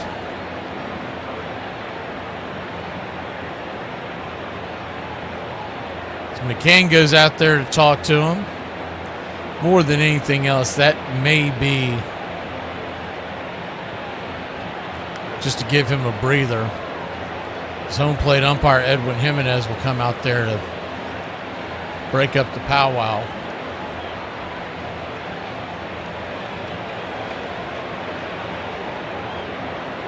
He's looking at their rotation. They've had a kid that came up recently by the name of Mitch Bratt. He's a damn good starting pitcher. I think he's going tomorrow, but he's had really good outings. And remember, they still have Corbin Burns that they're trying to get back this year from Tommy John. I don't know if he'll make it or not, but it's the 2-0. Down and in 3-0. If Arizona can find their way into the postseason, they're going to be a problem. 3-0 count. Did that ball hit him?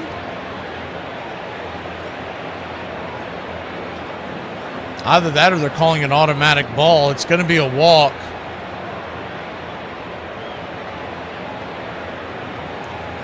I don't know how that's possible because it was immediately after the bat, but that must have been ball 4, regardless how they got to that point. If I get some kind of explanation, I'll let you know. So runners at first and second, 2 outs.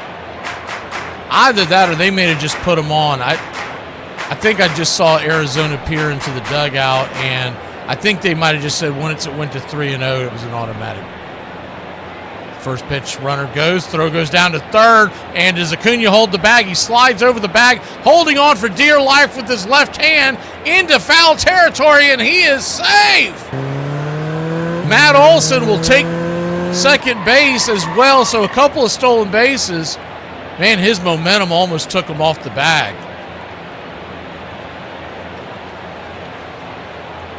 Good job of holding the bag there because they were holding the tag.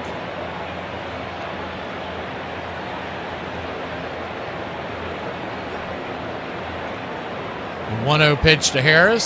Swing, fists it back foul. 1-1. About to play the Twins.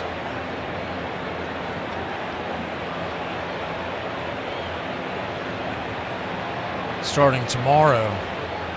That always reminds me of the Herbeck push off the base anytime someone holds the tag like that. The 1-1 high and out of the zone, ball 2-1. And push Ron Gann off the base. And the umpire was too dopey to know what he did. The 2-1 count. Just misses. 3-1. They're going to challenge this, but this appears to be well off the plate.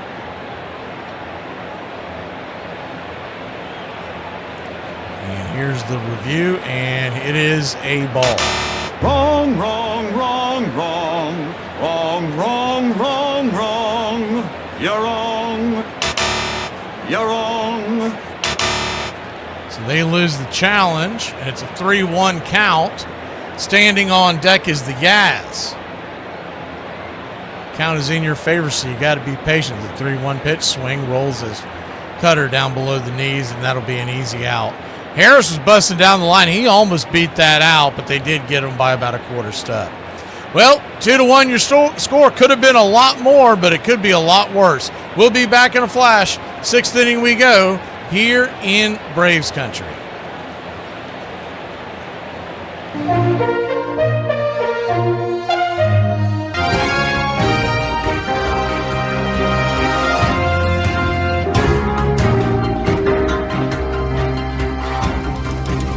They're in the 6th inning in Tampa Bay, and the Orioles lead the Rays 7-1.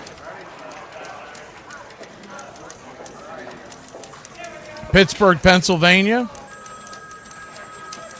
The Pirates 7-0 over the Red Sox. It's, by the way, now it's 10-2. My scoreboard just updated on the Orioles game. 2-1 here as we go to the top of the 6th. Braves on top. Blue Jays and Yankees 1-1, top of the 6th in Toronto. They're in Cincinnati, Ohio, and the Reds and Marlins are scoreless in the 5th. Flushing, Queens. Mets have a 3-2 lead over the Nationals. Detroit City. The Tigers, 4-3 over the White Sox in the 5th. And the Phillies trailed the Twins. Good news in Braves country, 4-0 in the 3rd. Padres and Guardians are in a rain delay. Rest of the action is later on, including the Brewers and Dodgers at 4:10. And tonight's game is Mariners versus Astros on Peacock. And that's your out-of-town scoreboard here on Braves Country Radio. Cover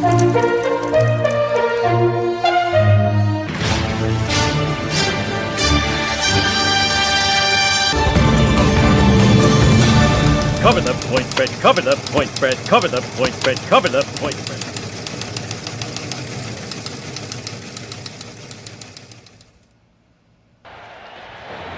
Welcome back. Bryce Elder out there on the bump. First pitch, change up at the knees. It's 0-1. The 0-1. I don't know why they're showing Jim Wolf. They're showing him down the third base line for some reason. The 0-1 pitch. Fouls it away. It's 0-2. I don't know if they're referring to it. They could just be talking about the fact he's one of the guys retiring. The 0-2 count. That list of umpires that are retiring at the end of the year. C.B. Buckner, Laz Diaz, Brian O'Nora, Lance Barksdale, Marvin Hudson, Tony Randazzo, and Andy Fletcher. I thought Jim Wolf was retiring. They might have amended that list. Maybe that's what they're talking about. The 0-2 pitch. He needs to retire. The 0-2 pitch. Kicks and fires. Swing and a miss. Strike three. Four-seam fastball. Got him. And there's one away. The Braves have a 2-1 lead. And though Elder hasn't looked great, he's found his way through this. And you know they're trying to get through 6 with him. I think anything past that would be very greedy, considering the fact that that would be the third time, or we're going through the lineup for the third time right now. First pitch upstairs. Change up on the outer edge. It's 0-1. He started calling that crying poverty bullpen again last night, talking about how the Braves bullpen's going to be taxed and this.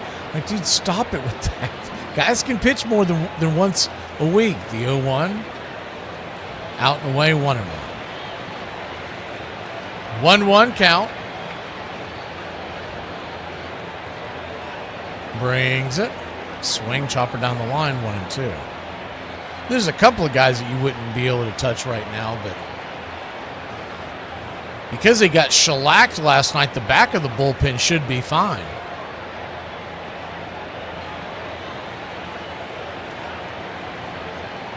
Slider. Misses 2-2. And we did get some news on that, in case you weren't here for it earlier.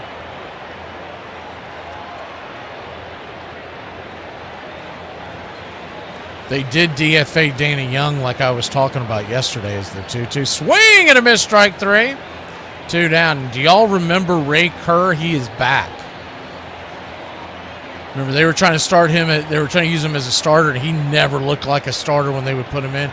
But he was okay out of the bullpen, and then he had surgery, and he's been gone for a few years. But he is back.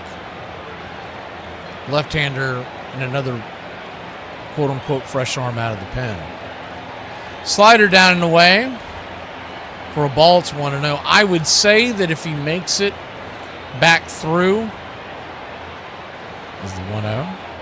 Swing. Rips it foul, 1-1. If he makes it back through,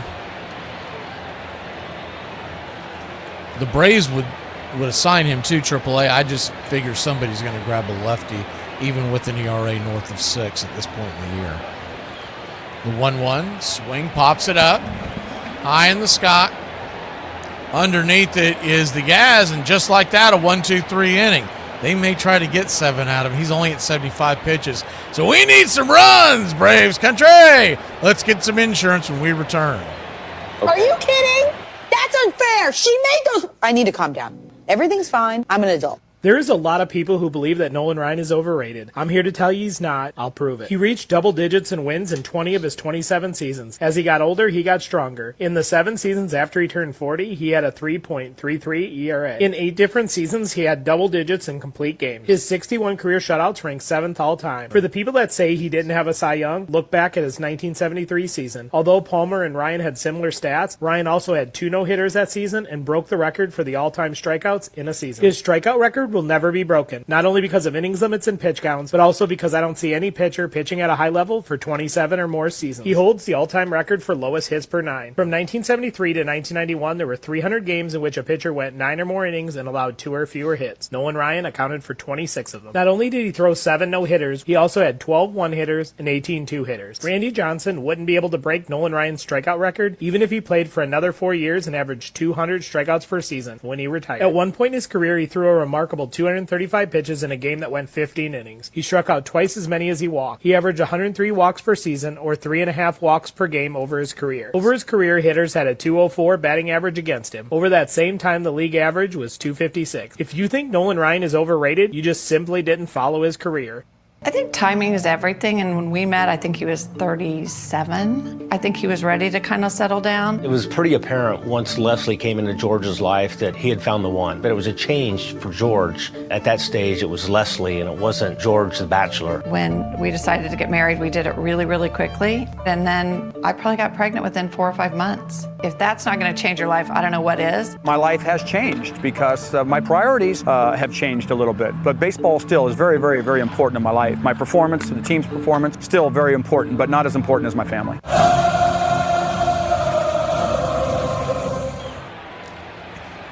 Welcome back. First pitch on the way to Dominic Smith. The Yaz. Right there for a ball. It's 1-0. Ozzie on deck, Smith in the hole. The 1-0 pitch. Swing, rips it over to first. Good, hard hit ball, but it's going to be right into the glove of the first baseman, Tawa. He'll step on the bag, and I'm going to tell you right now, that was a hell of a foot race. Tawa got him by about a quarter step, and here's the difference. If you didn't have an outfielder playing first base, Yaz is going to beat that out.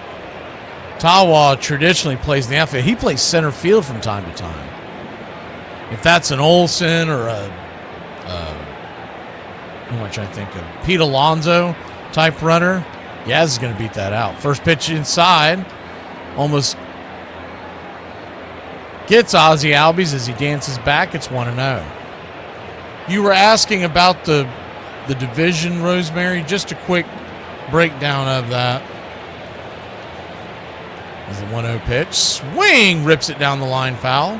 1-1. So right now how it stands, 6 teams make it in each league. So you get your division winners get the automatic bid. Brewers, Dodgers, and Braves, how it stands right now in the standings. The 1-1 pitch, swing. Lazy pop fly to center field, and there's 2 down. And then right now the Cubs lead the wild card by 6 games over the other 2 teams who are in a flat-footed tie for the last 2 spots, which is Arizona and Philadelphia. So right now, there is 1 team in every division in the National League. But that does not have to stay that way. If San Diego catches Philadelphia, Philly's out, San Diego's in. The only thing that you're guaranteed is your division winner in each division. Mike Soroka, that's it. They're going to send him to the showers, and I'm thinking there's a lefty coming on. We'll be back in a flash here on Braves Country.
Welcome back. Now it's a right-hander coming on. A little surprising. As Clark, the right-hander, fires the first pitch. Taylor Clark with a 2.15 ERA. First pitch was right there. It's 0-1. Dominic Smith still the batter. The 0-1 pitch. Swing, chops it back foul, 0-2. Soroka had thrown 80 pitches. And maybe they just have a cutoff, because remember, he is coming back from injury, so they might just have a cutoff where they're like, that's your limit.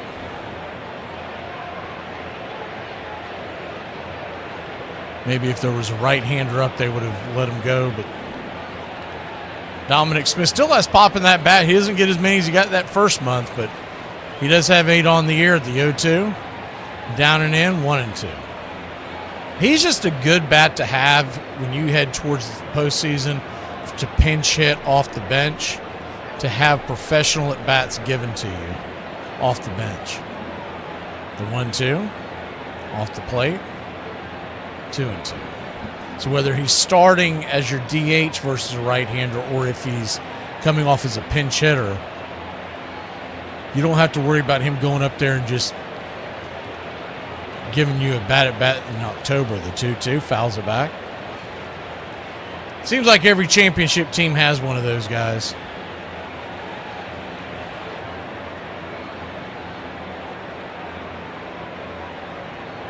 Two count. Of course, the 21 team had a plethora of outfielders we shuffled in and out. The 2-2 pitch, swing and a miss, strike 3, filthy sinker. You can see why his ERA is just above 2. We'll go to the 7th in a 1-run game here in Braves country.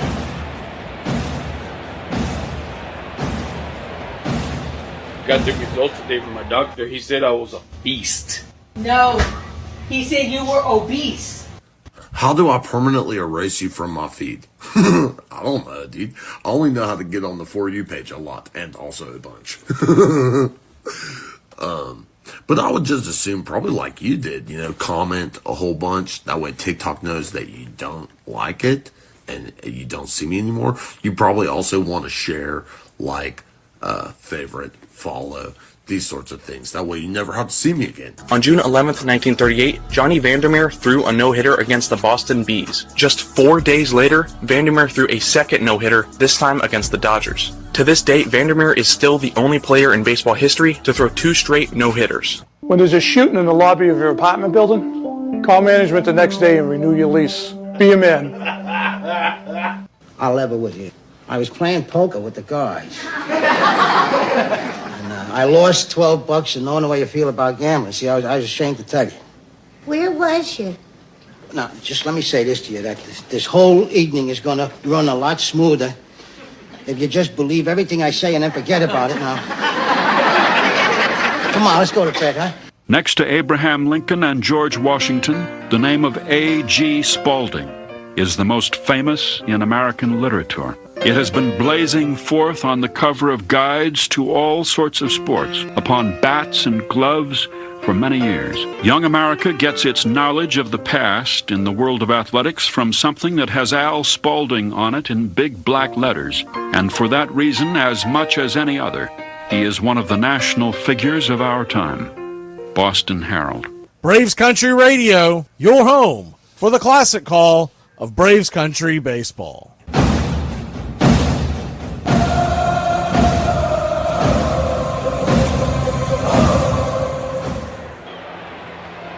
Welcome back. Diddy's getting onto the bump now with a 1-run lead in the 7th. Righty-lefty matchup. First pitch, check swing. He went around. It's 0-1. The 0-1 pitch. Fuentes with a 2.39 ERA.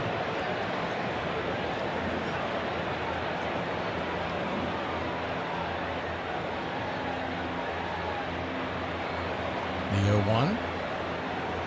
Just misses outside, 1-1.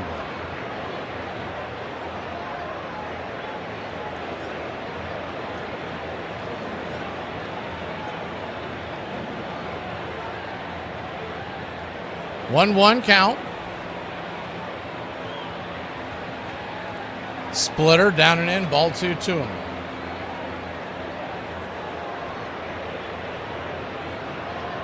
Braves 2, Diamondbacks 1. The 2-1 pitch. Four-seamer outside wide. Don't want to be walking the tying run here with a 3-1 pitch. Bringing it, swinging. That ball's cracked. Over the head of Acuna, on top of the wall, and bounces over the wall, and the game is tied. Unbelievable. Game is all tied up. We've seen that happen a couple of times here recently against the Braves, where the ball barely gets over that cement wall in right field and then bounces towards the chop house. He just got enough of it. They're calling it 366 feet.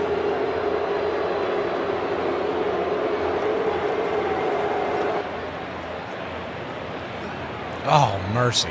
First pitch on the way, check swing, slider right there for a strike. It's 0-1.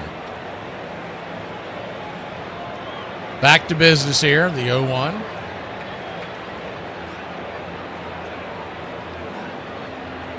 Kicks and fires. Check swing. Did he go around?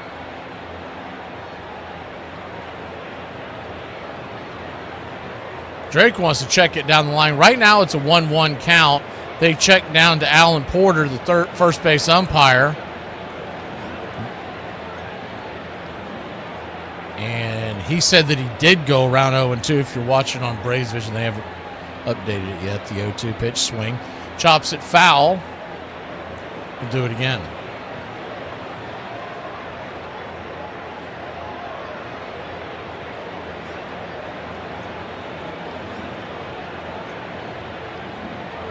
The 0-2.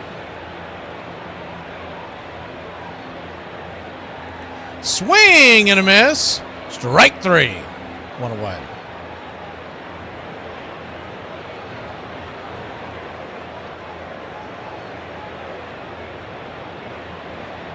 Blew that right off the doors. So a brand new ball game, 2-2 your score. 2 runs, 5 hits, no errors for Arizona. 2 runs, 6 hits, no errors for the Braves. You knew you were probably going to have to score more than 2 runs to win this game. You just hate to lose the lead. Slider, swing and a miss. The batter, James McCann, who is 2 for 2 on the day. It's 0-1. He singled to left, and then he dropped a bunt down that the Braves were not ready for. And it chalked up as a single as the 0-1 in the dirt, 1-1. Riley's still playing that far back. It's a different story now with nobody on, but I mean, they are playing almost onto the grass of the outfield as the 1-1 pitch. Just grabs the outer edge. 1-2. I don't think McCann wants to challenge that. He wanted to. He's not going to. They only have 1 challenge left, so he being a catcher understands the importance of it. But that pitch was off the plate. 1-2 count. Barroso on deck. The idea would be Lee in the 8th and Iglesias in the 9th is the 1-2. Outside wide, 2-2. Seems like Sunday afternoon games always come down to the wire here in Braves country.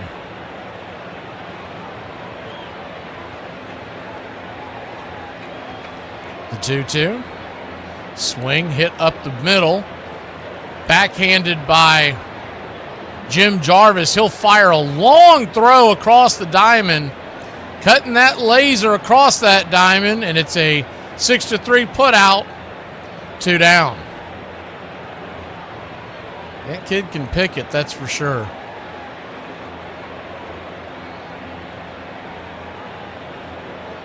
You can live with his below average bat. I don't know if long term you're going to, but this year you can live with the below average bat because he gives you good athletic ability when he gets on base, and that glove is right there with anybody. The first pitch down and in for a ball, it's 1-0. 1-0. Swing and a miss, 1-1. And, of course, in the bigger situations, you get to October, et cetera, he's more likely to be a pinch hitter, and Dubon's going to get the starts at short. It's assuming health across the board for everybody. 1-1 count.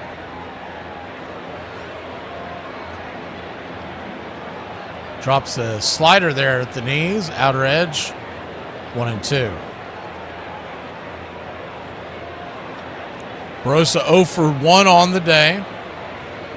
He does have a sack bunt to his name. And he can fly. The 1-2 pitch swing pops it up, back out of play.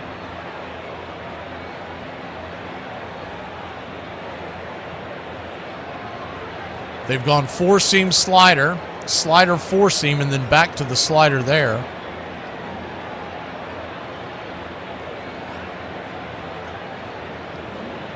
The 1-2. Swing! Nails it down into the dugout. We'll do it again.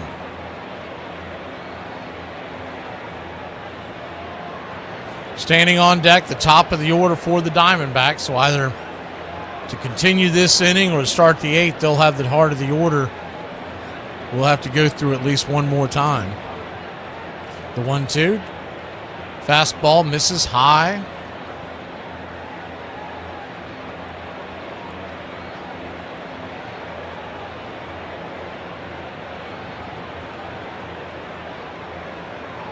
The 2-2 count. Swing and a miss. Strike 3. Diddy gets us out of the jam. We go to the bottom of the 7th. Get up and stretch on a Sunday afternoon.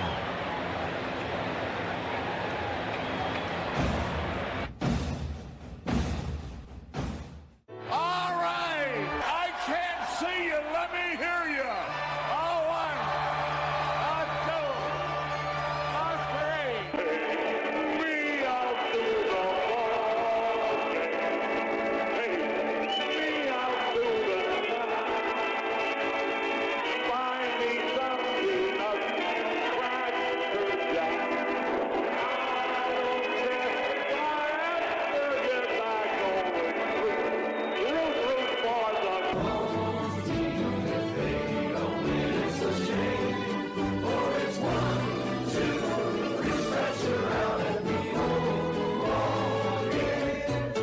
3.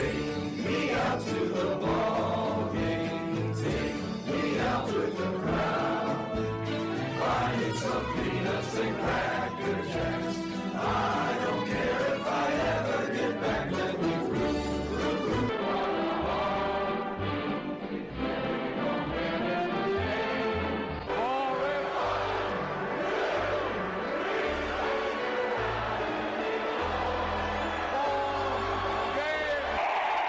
Root for the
For about 70 cents, you can buy a can of soda, regular or diet.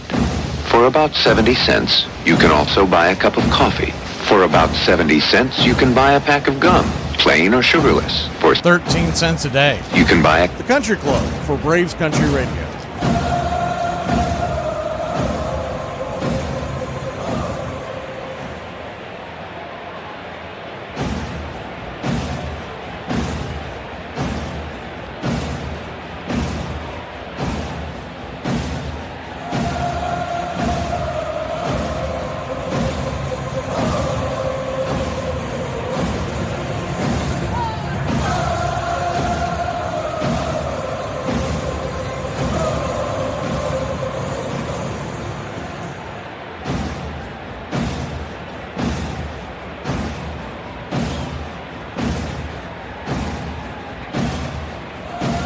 2-2 your score. We go to the bottom of the 7th. It's the only day that the Braves still do a 7th inning stretch is on Sundays. It's a damn shame. You know, a ballpark, man. You want to root for the home team. Austin Riley leads us off. Righty-righty matchup. Clark back on the hill. The first pitch is outside wide for a ball. It's 1-0. You got Riley, then Jarvis, and then Drake. Of course, they can go to a lefty anytime they want. The 1-0 pitch, swing, fouls it back. 1-1. They do decide to go to a left-hander with Jarvis standing up. Depending on where we're at, they could ask Jarvis to bunt, but they could also go to the bench. And on your bench, you got Dubon, who can play short. You also have Kim, Murphy, and Thomas, the 1-1 pitch. Check swing, down and away. He did not go around 2-1. The thing with Jarvis is, if you're going to have him on your big league roster because he's so young, you have to let him play almost every day during the regular season. The 2-1 pitch, swing and a miss, 2-2. But when you get to October, it's a totally different situation. But you don't want him to not develop because he's sitting on the pine. The 2-2 count. Dylan Lee is warmed up in the pen.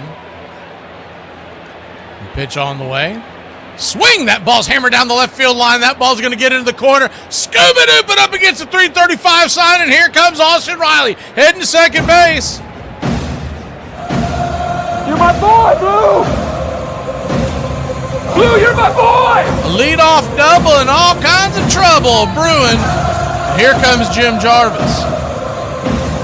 He timed that one up perfectly. Roped it down the line.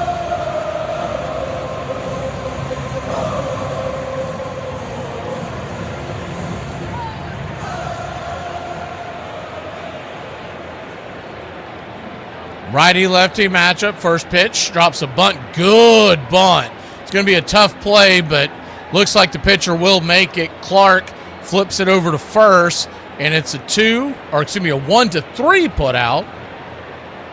And Austin Riley moves from second down to third. That is a perfect bunt. That is how you bunt, boys and girls. If you're watching that at home, that is how you bunt.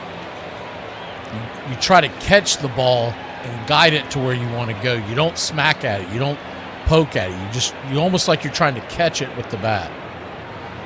And I think that's Torey Lavulo. It is. So they're going to make a pitching change. We'll be back in a flash. The left-hander is coming on, and it's Drake Baldwin and company.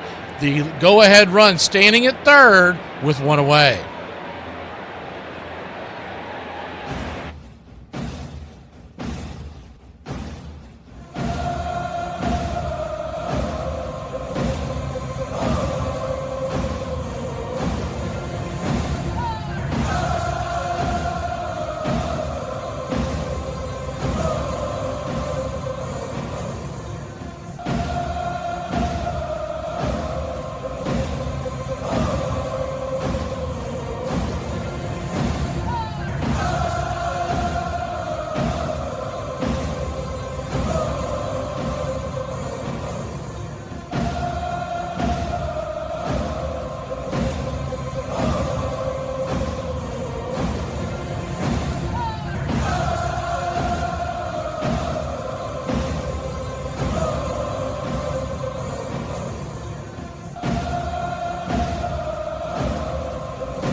Welcome back. First pitch on the way is a left-hander.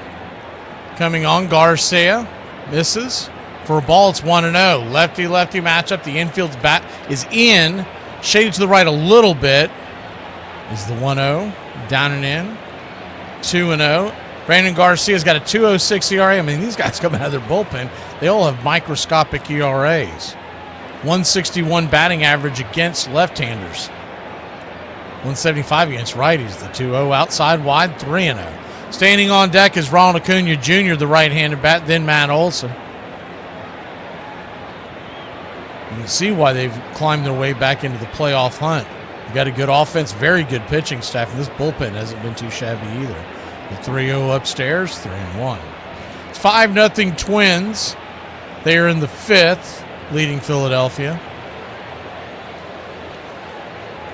The 3-1 pitch. Turns and kicks. Check swing. You go around. He did not. And that's going to be ball 4, I guess. That ball looked like it hit the zone. To me, it was caught and framed off the edge, but it crossed the plate. But get on down to first there, Drake, before it's too late. We'll take the free pass. Ronald Acuna Jr. coming to the plate. You don't like the Drake? I love the Drake. How could you not like the Drake? Who's the Drake? The Drake is good.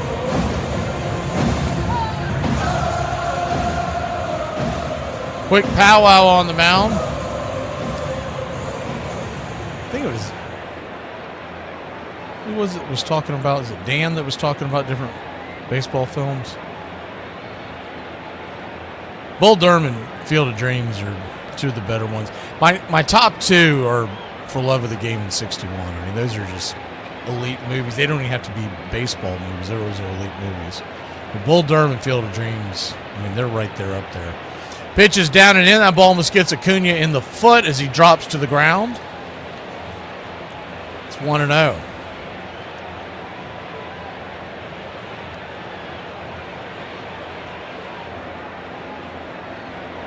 The 1-0. Outside wide, ball 2-2. And they challenge that, and they will get the challenge correct. So they'll keep their challenge. Make it 1-1. That means 5-10% of that ball hit the zone. 1-1 to Acuna.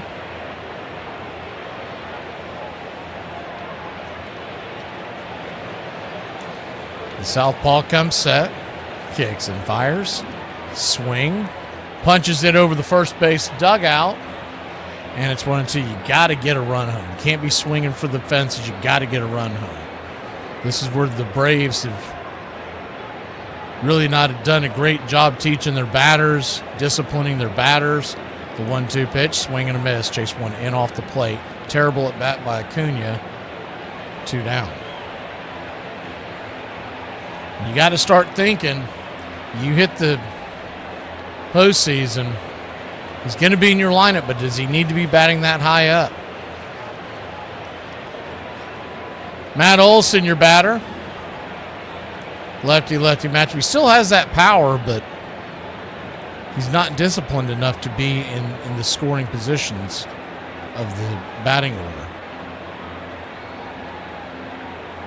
Runners on the corners, 2 outs. Lefty-lefty matchup. Pitch on the way, down and away. It's 1-0. And now you put it all on Olson trying to hit a tough left-hander with 2 outs. Hoping for some kind of a break here. Whether it's a wild pitch or something. Base hit, a bleeder. Is the 1-0 right there at the knees. 1-1. You'd love a 3-run shot, but name of the game here is just to get that lead. Bottom of the 7th, all knotted up at 2. The 2-0. That's below the knees, 3-0. He's missing with that sweeper, just missing below the zone. If he gets that thing hanging up, it's the type of ball that Matt Olson can crank. The 3-0 pitch. Swing and lift it high and deep. Going back on the track. Zip, boom, bam, it's gone. Ram-a-lamma, ding-dong. A 3-run, I'll From take Plank a Road shot. Field, smooth as it gets. And your Atlanta Braves have a 5-2 lead. Watered down. Matt Olson saving the day. Today, losing is not an option. He went back down there again, and this time he hung it like we were just talking about, and that was right in Matt Olson's wheelhouse. I don't know if he thought that he was just going to take a strike. Well, that was sitting right down there in the sweet spot, and the Braves lead it 5-2. 36th home run of the year for the Ice House, and the first pitch to Michael Harris is right there. First strike, it's 0-1. I wish he'd hang one of those sweepers to Michael. Michael could rip that sucker. The 0-1. Swing and a miss. That sweeper went down and away. It's 0-2. That is what you need going into the 8th inning. A 3-run lead. Dylan Lee is warmed up in the pen, and then you got Iglesias to try and close it. I'd like to see a laugher so we can just let them all take the afternoon off. The 0-2 pitch. Outside wide, 1-2.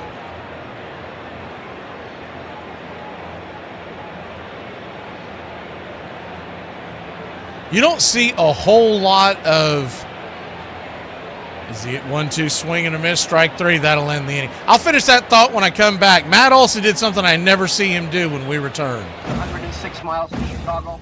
We've got a full tank of gas, half a pack of cigarettes. It's dark, and we're wearing sunglasses. Hit it. I have come here to chew bubblegum and kick ass. And I'm all out of bubblegum. It's happy hour. When wins become losses. And losses become wins. You guys going to happy hour? I'll come for a couple. Just a couple, though. Not like last time. I need a drink. When buying a beer, buying only one beer can cause a misalignment in your spine due to the uneven weight distribution. This can cause unnecessary back pain and potential spine issues. To prevent this, carry 2 beers, ensuring your body is balanced and proper health maintained. Afternoon, everybody. Put my pants on, one leg at a time. Does Barry Manilow know that you raid his wardrobe? Guess what? I got a fever, and the only prescription. Ladies and gentlemen, we interrupt our program of dance music to bring you a special bulletin from the Intercontinental Radio News. You're in Braves country. Everybody drink a beer. Salad. They're making it laws where you can't drink when you want to. This stinks! Pretty soon we're going to be calling this country. This is total BS! Oh, yeah. For me and the Lord, you gotta understand it. We're on a mission from God. I'm on the radio every day!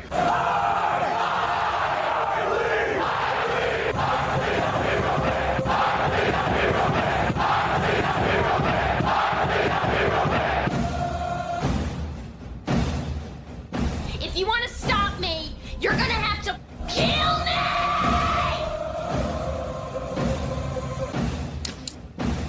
And you, music lover, you're next. You're so drunk you can't hit nothing. In fact, you're probably seeing trouble. I have 2 guns, one for each of you.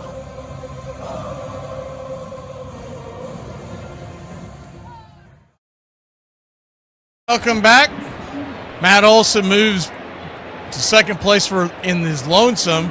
Most home runs on the year with 36. Kyle Schwarber still leading with 37. But none bigger than the one Olson just hit a few moments ago. Lefty-righty matchup, the 1-0 pitch. Slider right there at the knees. 1-1.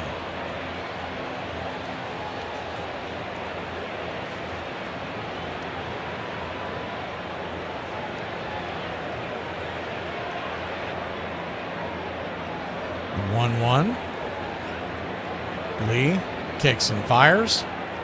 Just misses outside. Ball 2-1. So a 2-1 count. Good guys are winning in Minnesota right now. Twins 5-0 over the Phillies. The 2-1 pitch. Swing. Lifts it back foul. 2-1.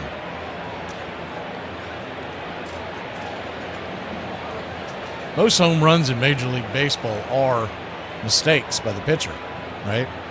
Not a whole lot of home runs that are hit by guys who are getting a hold of a very good pitch. Is the 2-2 swing and a miss, strike 3. One away here, the top of the 8th. Hopefully the Diamondbacks are tired and they'll just fold up shop and go home.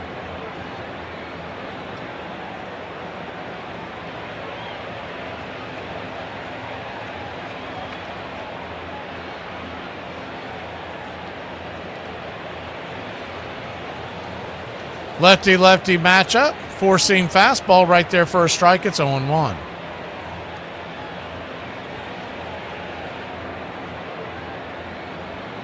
The 0-1. Swing, pops it up.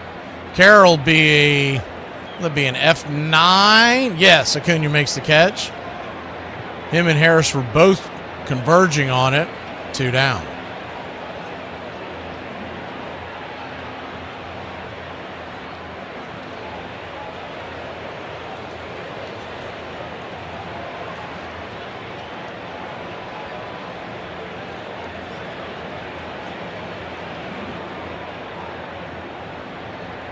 Two down.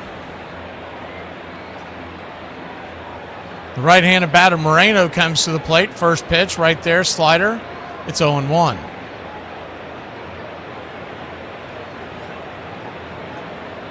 The 0-1.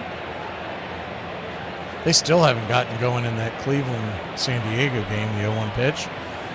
Outside wide, it's 0-2. I know they want to get that in. I mean, you don't have to come back when you're two teams that are not in the same league and you're on opposite coasts, almost on opposite coasts, but across the country from each other. The 1-1. Swing and a miss. It's 1-2.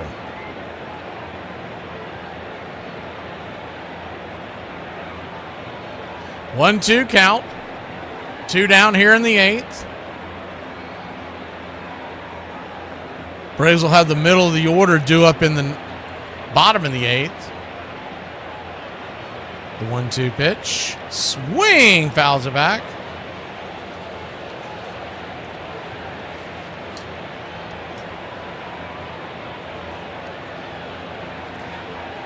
We haven't announced the games we're doing this week on the doubleheaders. Just make sure to check. I guess we'll start doing a better job of putting them on post, but we have to check the weather and the pitching matchups as we get closer to the games of the 1-2 down and away 2-2. I believe we're going to do a doubleheader on Friday because the Braves are playing Milwaukee very early. And what the thought is the 2-2 pitch. Swing, fouls it away. If it lines up, we're going to go and jump into the Philadelphia game that will have probably already started. But we'll bring you the majority of that game. They'll probably be in the second or third inning. That's probably what we're going to do. The 2-2. Swing, rolls it on the ground. Have to check and see who they're playing because a lot of it is dictated by what the radio stations want. But they've been clamoring for National League and American League playoff race games. The only ones that we haven't done recently are ones that are specifically on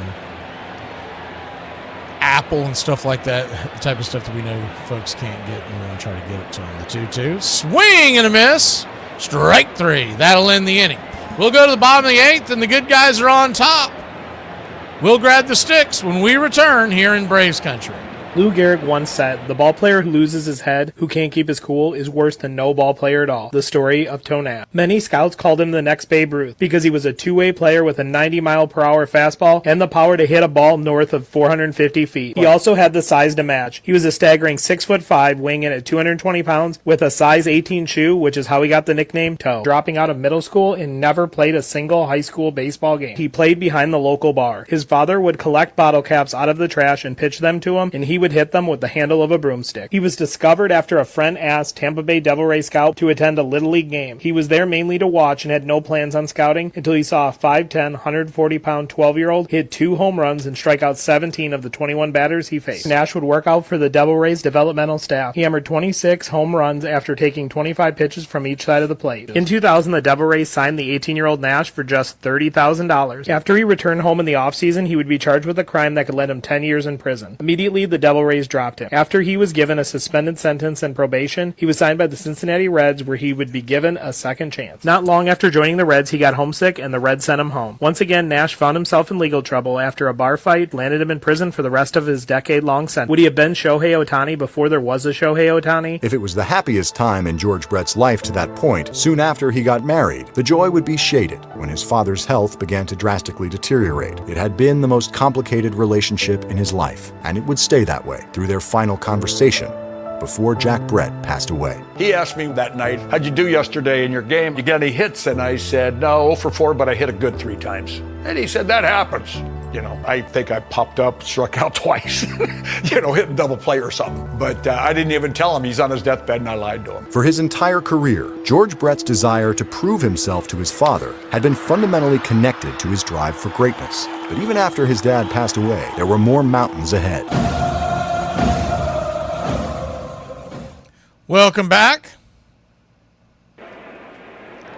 Righty-lefty matchup. First pitch on the way. High and inside. Four-seam fastball. It's 1-0. The 1-0. Geraldo. Carrillo coming on. The 1-0 pitch. Swing. Smoke down the line. 1-1.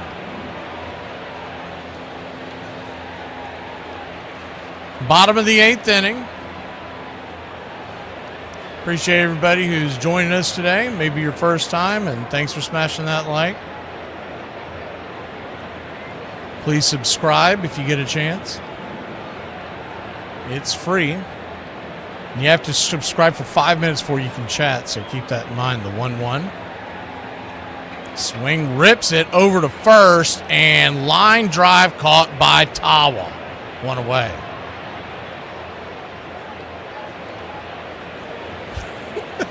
I hear you, Butters. The Sunday crowd always seems to be a little late, but that's to be expected, honest engine. Most people, if they're not going to church, they're doing something with the family, and then they go, all right, that's enough. Let's go catch the end of the ball game. First pitch down and in. Splitter misses for a ball. It's 1-0. It always reminds me when I was in the bar restaurant business for years, Thanksgiving, the evening of Thanksgiving, we would get packed because people would have cabin fever by then. They want to get away from their families. 1-0 pitch outside wide, 2-0. We would be absolutely slammed. We'd be pretty busy the night before Thanksgiving, but the night of, we started opening these restaurants. We would only open the bar area and have just very easy bar food to be made. Is the 2-0 right there at the knees, 2-1. And they would come in. These were usually in towns where there wasn't a whole lot of things open, and they would come in. They would be climbing all over the walls because if I had to hear my mother-in-law say one more thing. The 2-1 pitch. Outside wide, 3-1. As a buddy of mine used to have a shirt that he wore all the time. One of my favorites. He usually wore it around that time of year. That always said, I wish I could relate to the people I'm related to. The 3-1 pitch. Kicks and fires. Outside wide, ball 4. So he'll head on down to first. Good at bat there by Ozzie Albies.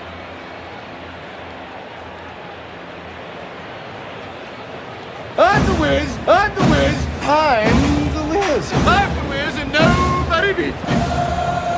Can't remember who said it, but someone said they've never seen. I mean, we get these numbers fairly regularly, but wait till you get to October. It is usually packed in here. First pitch on the way, chopped on the ground over to first, and then they're going to go the long way to get the out. They'll get the lead runner on Ozzie. Dominic Smith will reach on a fielder's choice, and Riley will come to the plate. I would think they're going to pinch run for Dominic Smith, but there being 2 outs, and they're in the 8th inning. Because if Riley gets one down in the gap, you'd like to see him score. Lane Thomas would be the obvious choice. I guess they're not going to pinch run for him. But you also got I mean, you might as well get your worth out of that $20 million. Get Kim out there. First pitch misses for a ball. It's 1-0.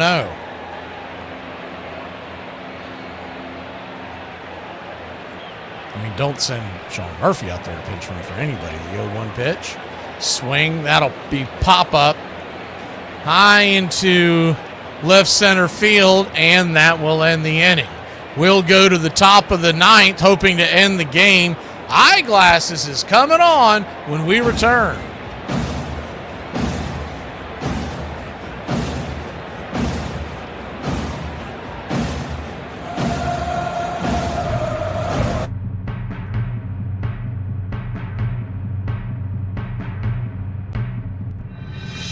Forget about the crowds, their fancy uniforms, and remember what got you here. Focus on the fundamentals. We've gone over time and time again. And most important, don't get caught up thinking about winning or losing this game. If you put your effort and concentration into playing to your potential, to be the best that you can be, I don't care what the scoreboard says at the end of the game, in my book, we're gonna be winners. Okay? Let's go! Let's go! Let me hear it! One game. Tonight, we stay with them, and we shut them down because we can. Tonight, we are the greatest team in the world. And you were meant to be here tonight. This is your time. Their time is done. It's over. I'm sick and tired of hearing about what a great team. Screw them. This is your time. Now go out there and take it. All we need to win are the fellas in this room right now. And all you fellas need to do is believe it. Believing that things can get better, that I can get better, that we will get better. To believe in yourself, to believe in one another. If each of you can truly do that, can't nobody rip that apart. Everybody wrote us off. Everybody. And yet here we are, 40,000 people out there have also written us off. And there are a few out there who do still believe in you, if you'll never give up on it. If you go back out on the field, those are the people I want in your minds. Those are the people I want in your hearts. Every man at some point in his life is going to lose a battle. He's going to fight and he's going to lose. But what makes him a man is that in the midst of that battle, he does not lose himself. This game is not over. This battle is not over. So let's hear it one more time. Together. Clear eyes, full hearts. Let's go! And this crowd's back into it now. Let's go! Let's go! Let's go! Let's go! Let's go! Let's go! Let's go! Welcome back. Righty-lefty matchup. Raisel Iglesias is on. Eyeglasses, as we like to call him here. Cattell Marte at the plate. And the Braves lead by 3. 5-2. The first pitch is right there. It's 0-1. The 0-1. Slider drifts inside.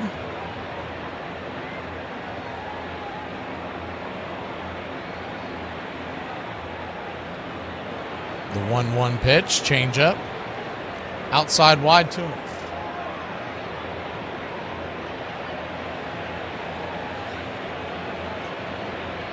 The 2-1.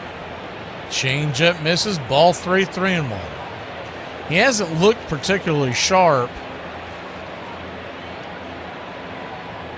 his last few outings. A 3-1 pitch misses below. Oh, called for a strike. 3-2. He's not going to challenge it. He probably should have, for being honest. They do have one challenge left.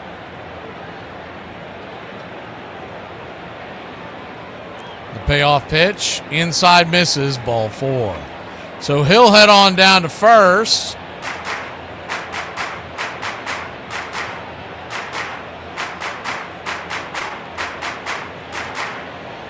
Leadoff walk can always spell trouble, as we all know.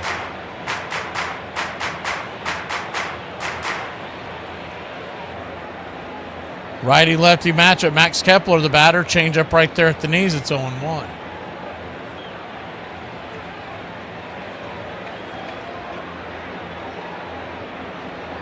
The 0-1. Swing and a miss. 0-2.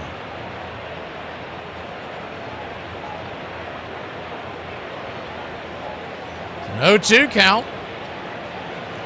Turns and fires. 1-2. Braves' magic number is 32. If we do win this game, we're gonna update is the 1-2 pitch is lifted into right field. Acuna playing very far back, and that's going to be a single. And it's back-to-back base runners, and troubles are brewing as the tying run comes to the plate. Just so you all know, going forward, if the Braves do win, we'll change the number, but you'll have to refresh the page because we don't want to jinx anything.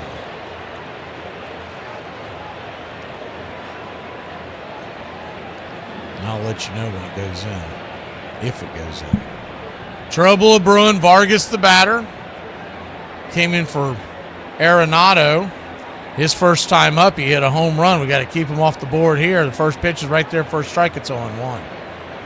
When he struggled his last time, when Iglesias had his big struggles, it was that changeup that he couldn't find, and he eventually had a few days off and was able to. They challenged that. I can't believe they challenged that.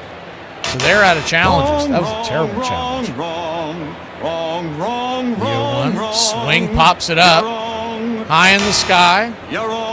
And underneath it is Yaz calling off JJ, and there's one away, 2 outs away from sealing this win. But when he, if you remember last year, he was struggling. Everybody wanted to get rid of him, all that stuff. Most of us knew that was nonsense, but he took a few days off during going into the All-Star break. When he came back, he was lights out. And he loses the feel on that changeup, and it affects everything. The changeup right there is for a strike. It's 0-1.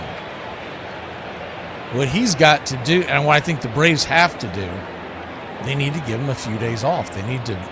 Obviously, we're shorthanded with no Suarez. The 0-2 swing and a miss, 1-2. But for the good of the team, you need him to reset. Not a week or anything. I'm talking about 3-4 days. And figure out the Minnesota series or something to give him an extended rest as the 0-2 down the way, 1-2. And it could just be good old-fashioned dead arm. You get into the dog days of summer. The 1-2 count. Swing, lifts it. High and deep into right field, going back on the track, making the catch at the warning track for a loud out. Number 2 is Ronald Acuna Jr., and the Braves are 1 out away from winning this game. Jim Wolf is, what is going on here? Are they calling? Oh, you got to be kidding me. The ball was hit in the air. They're calling a dead ball. You've got to be kidding me. He threw the damn pitch.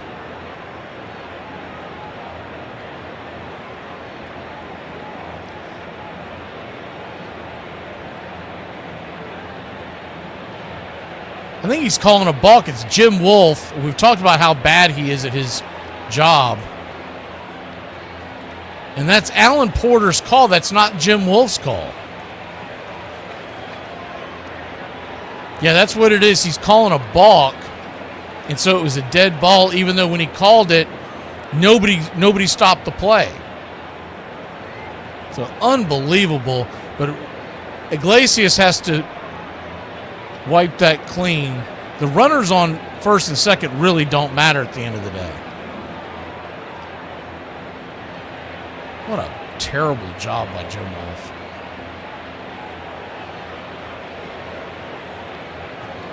And whatever Riley just said, I read Jim Wolf saying, oh, so whatever he said, he just clarified that Jim Wolf is a dumbass.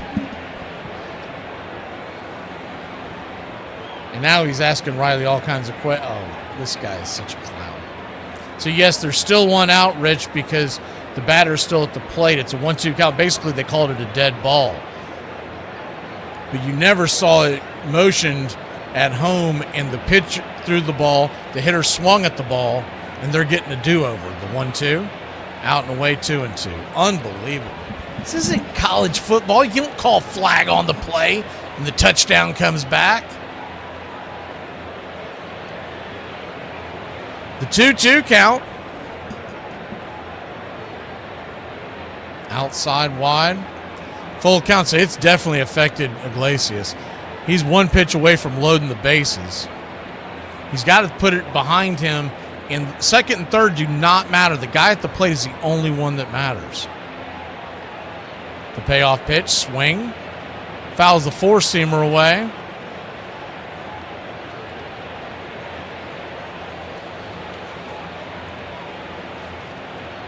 I was trying to see if any of the Braves writers had anything on it, but I think they were confused. No one's commented. The payoff pitch, swing up the middle, bounced over to Ozzie. Ozzie's got it.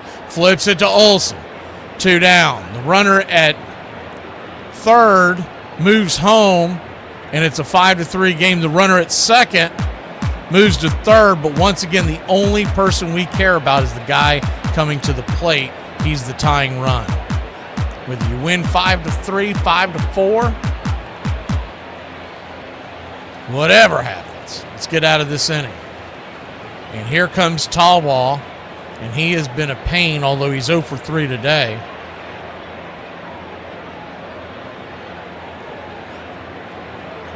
Excuse me, McCann. McCann is 2 for 3 today.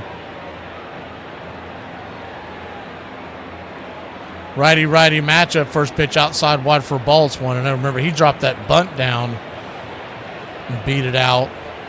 The Braves infield once again is back into the 11. I mean back. They are unbelievable. 1-0 pitch, swing, lifted. High and deep into center field, going back on the track at the wall. 75% of this world is covered by water. The rest by Michael the Hawk Harris. Braves win. Braves win. Your Atlanta Braves win. Whiskey for my men. Beer for my horses. Do you see what you get? Loser! Loser! Loser! Loser! Do you see what you get when you mess with the Warrior?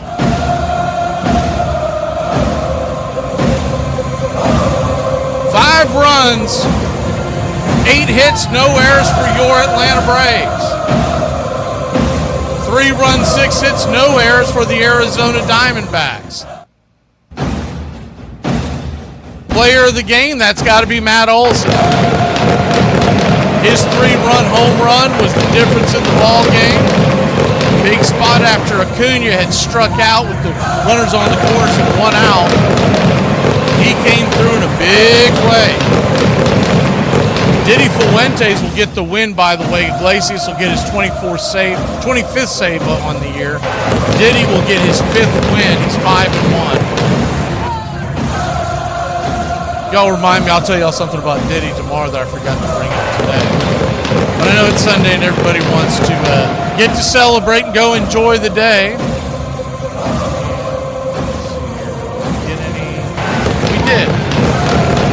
Our lone BCR MVP, Mr. Craig.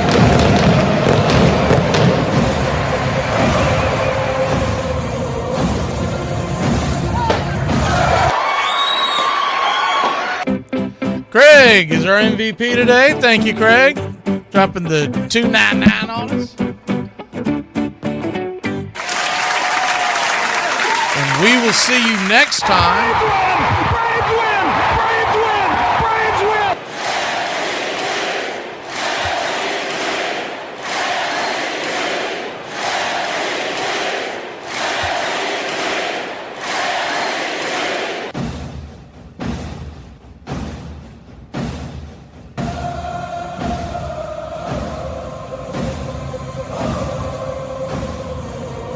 Braves win it 5-3. And our magic number, let me go ahead and drop that down so y'all can. I was so damn mad at Jim Wolf, I almost forgot to. All right, our magic number is Greg Maddux. It's 31. And if the score holds over in Minnesota, although now it is 5-4, as the Twins are choking that one away. But if that score holds, it'll go down to 30. Braves are now currently 8 in front of the Phillies in the division, 8.5 or 7.5, depending on the end of that ball game. They are in the 6th inning for those of y'all who are jumping over there. We'll see you tomorrow night. Braves are on the road in Minnesota. 7:15 will come on the air. 7:40 first pitch. That's Monday night and Tuesday night.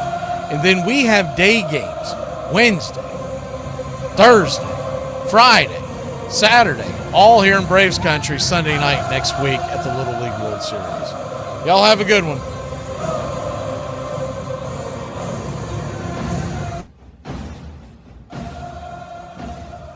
There's something kind of about a kid that's never played baseball. It is the American game. That's just what it is. And actually, I can feel like I'm 15 when I'm talking baseball. I'm watching baseball. This is it. It does this. It can do this to any. It brings you back.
Goodbye, sweetheart, well, it's time to go. We're back tomorrow with another show. Well, unless we're fired, we'll talk to you then. Goodbye, sweetheart, goodbye. Goodbye. Guys and gals, it's time to go. We'll see you on the next show. Same bat time, same bat channel. It's closing time, y'all. You don't have to go home, but you can't stay here. Have a great one. On your way out, please like and subscribe. And don't forget to tip your favorite bartender. We'll see you. I'm Mac McGee, signing off for Braves Country Radio.